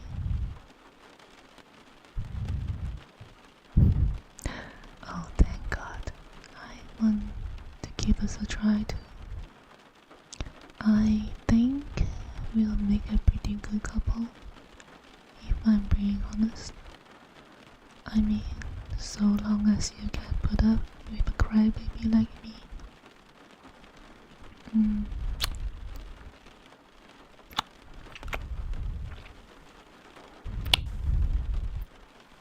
Cute? What's so cute about it? About how clingy I am? How I always need reassurance? How I always wanted to be around you? Thank you. No one has really said that to me before. I guess I'm just a little confused. Charming? Do you really think so? I never really thought of myself but if you think so, okay, I'm not gonna argue with you. Just quit talking about how much you like everything I do. I gotta get so tongue-tied again I have to hide my face. Until I don't feel like my blush is going to make me explode.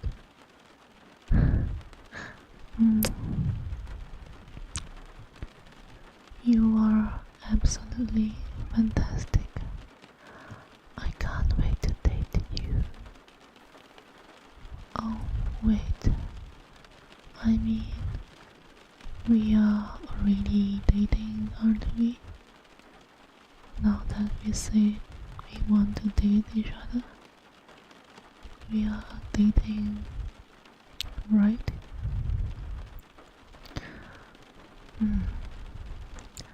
I can't tell how nice is it to hear you say that. It sounds so pretty coming from your mouth. We are together. I just really like the way it sounds on your tongue. Can I lay here with you and listen to you keep saying that?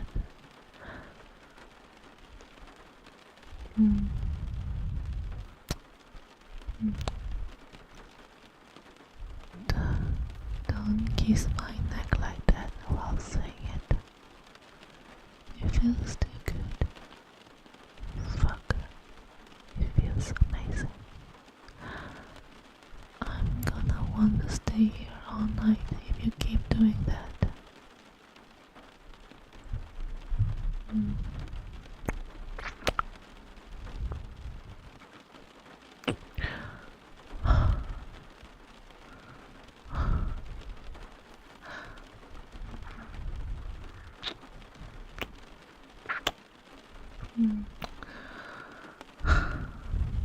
If you want that, I will stop you. It feels so good, and I love being this close to you. Just let me stay right here, and I'll be happy.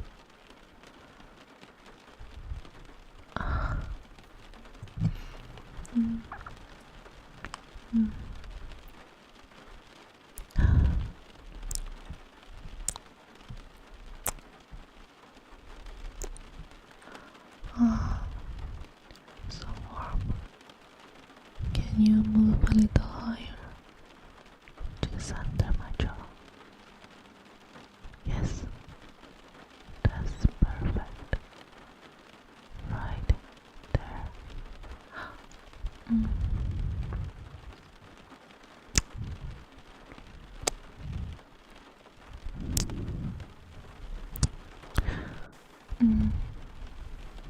Why did you stop? That felt nice. I'm not too tired. I'm just a little sleepy. You can kiss me more.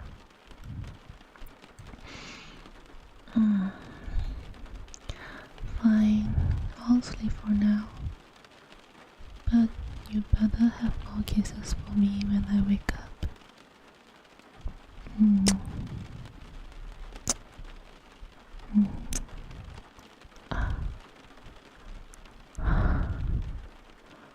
Oh, yeah, just like that one. And like some of the ones he gave.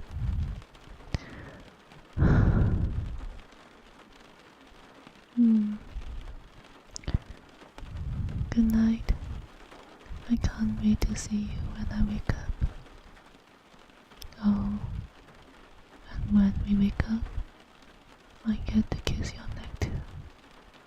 I want a chance to return the favor.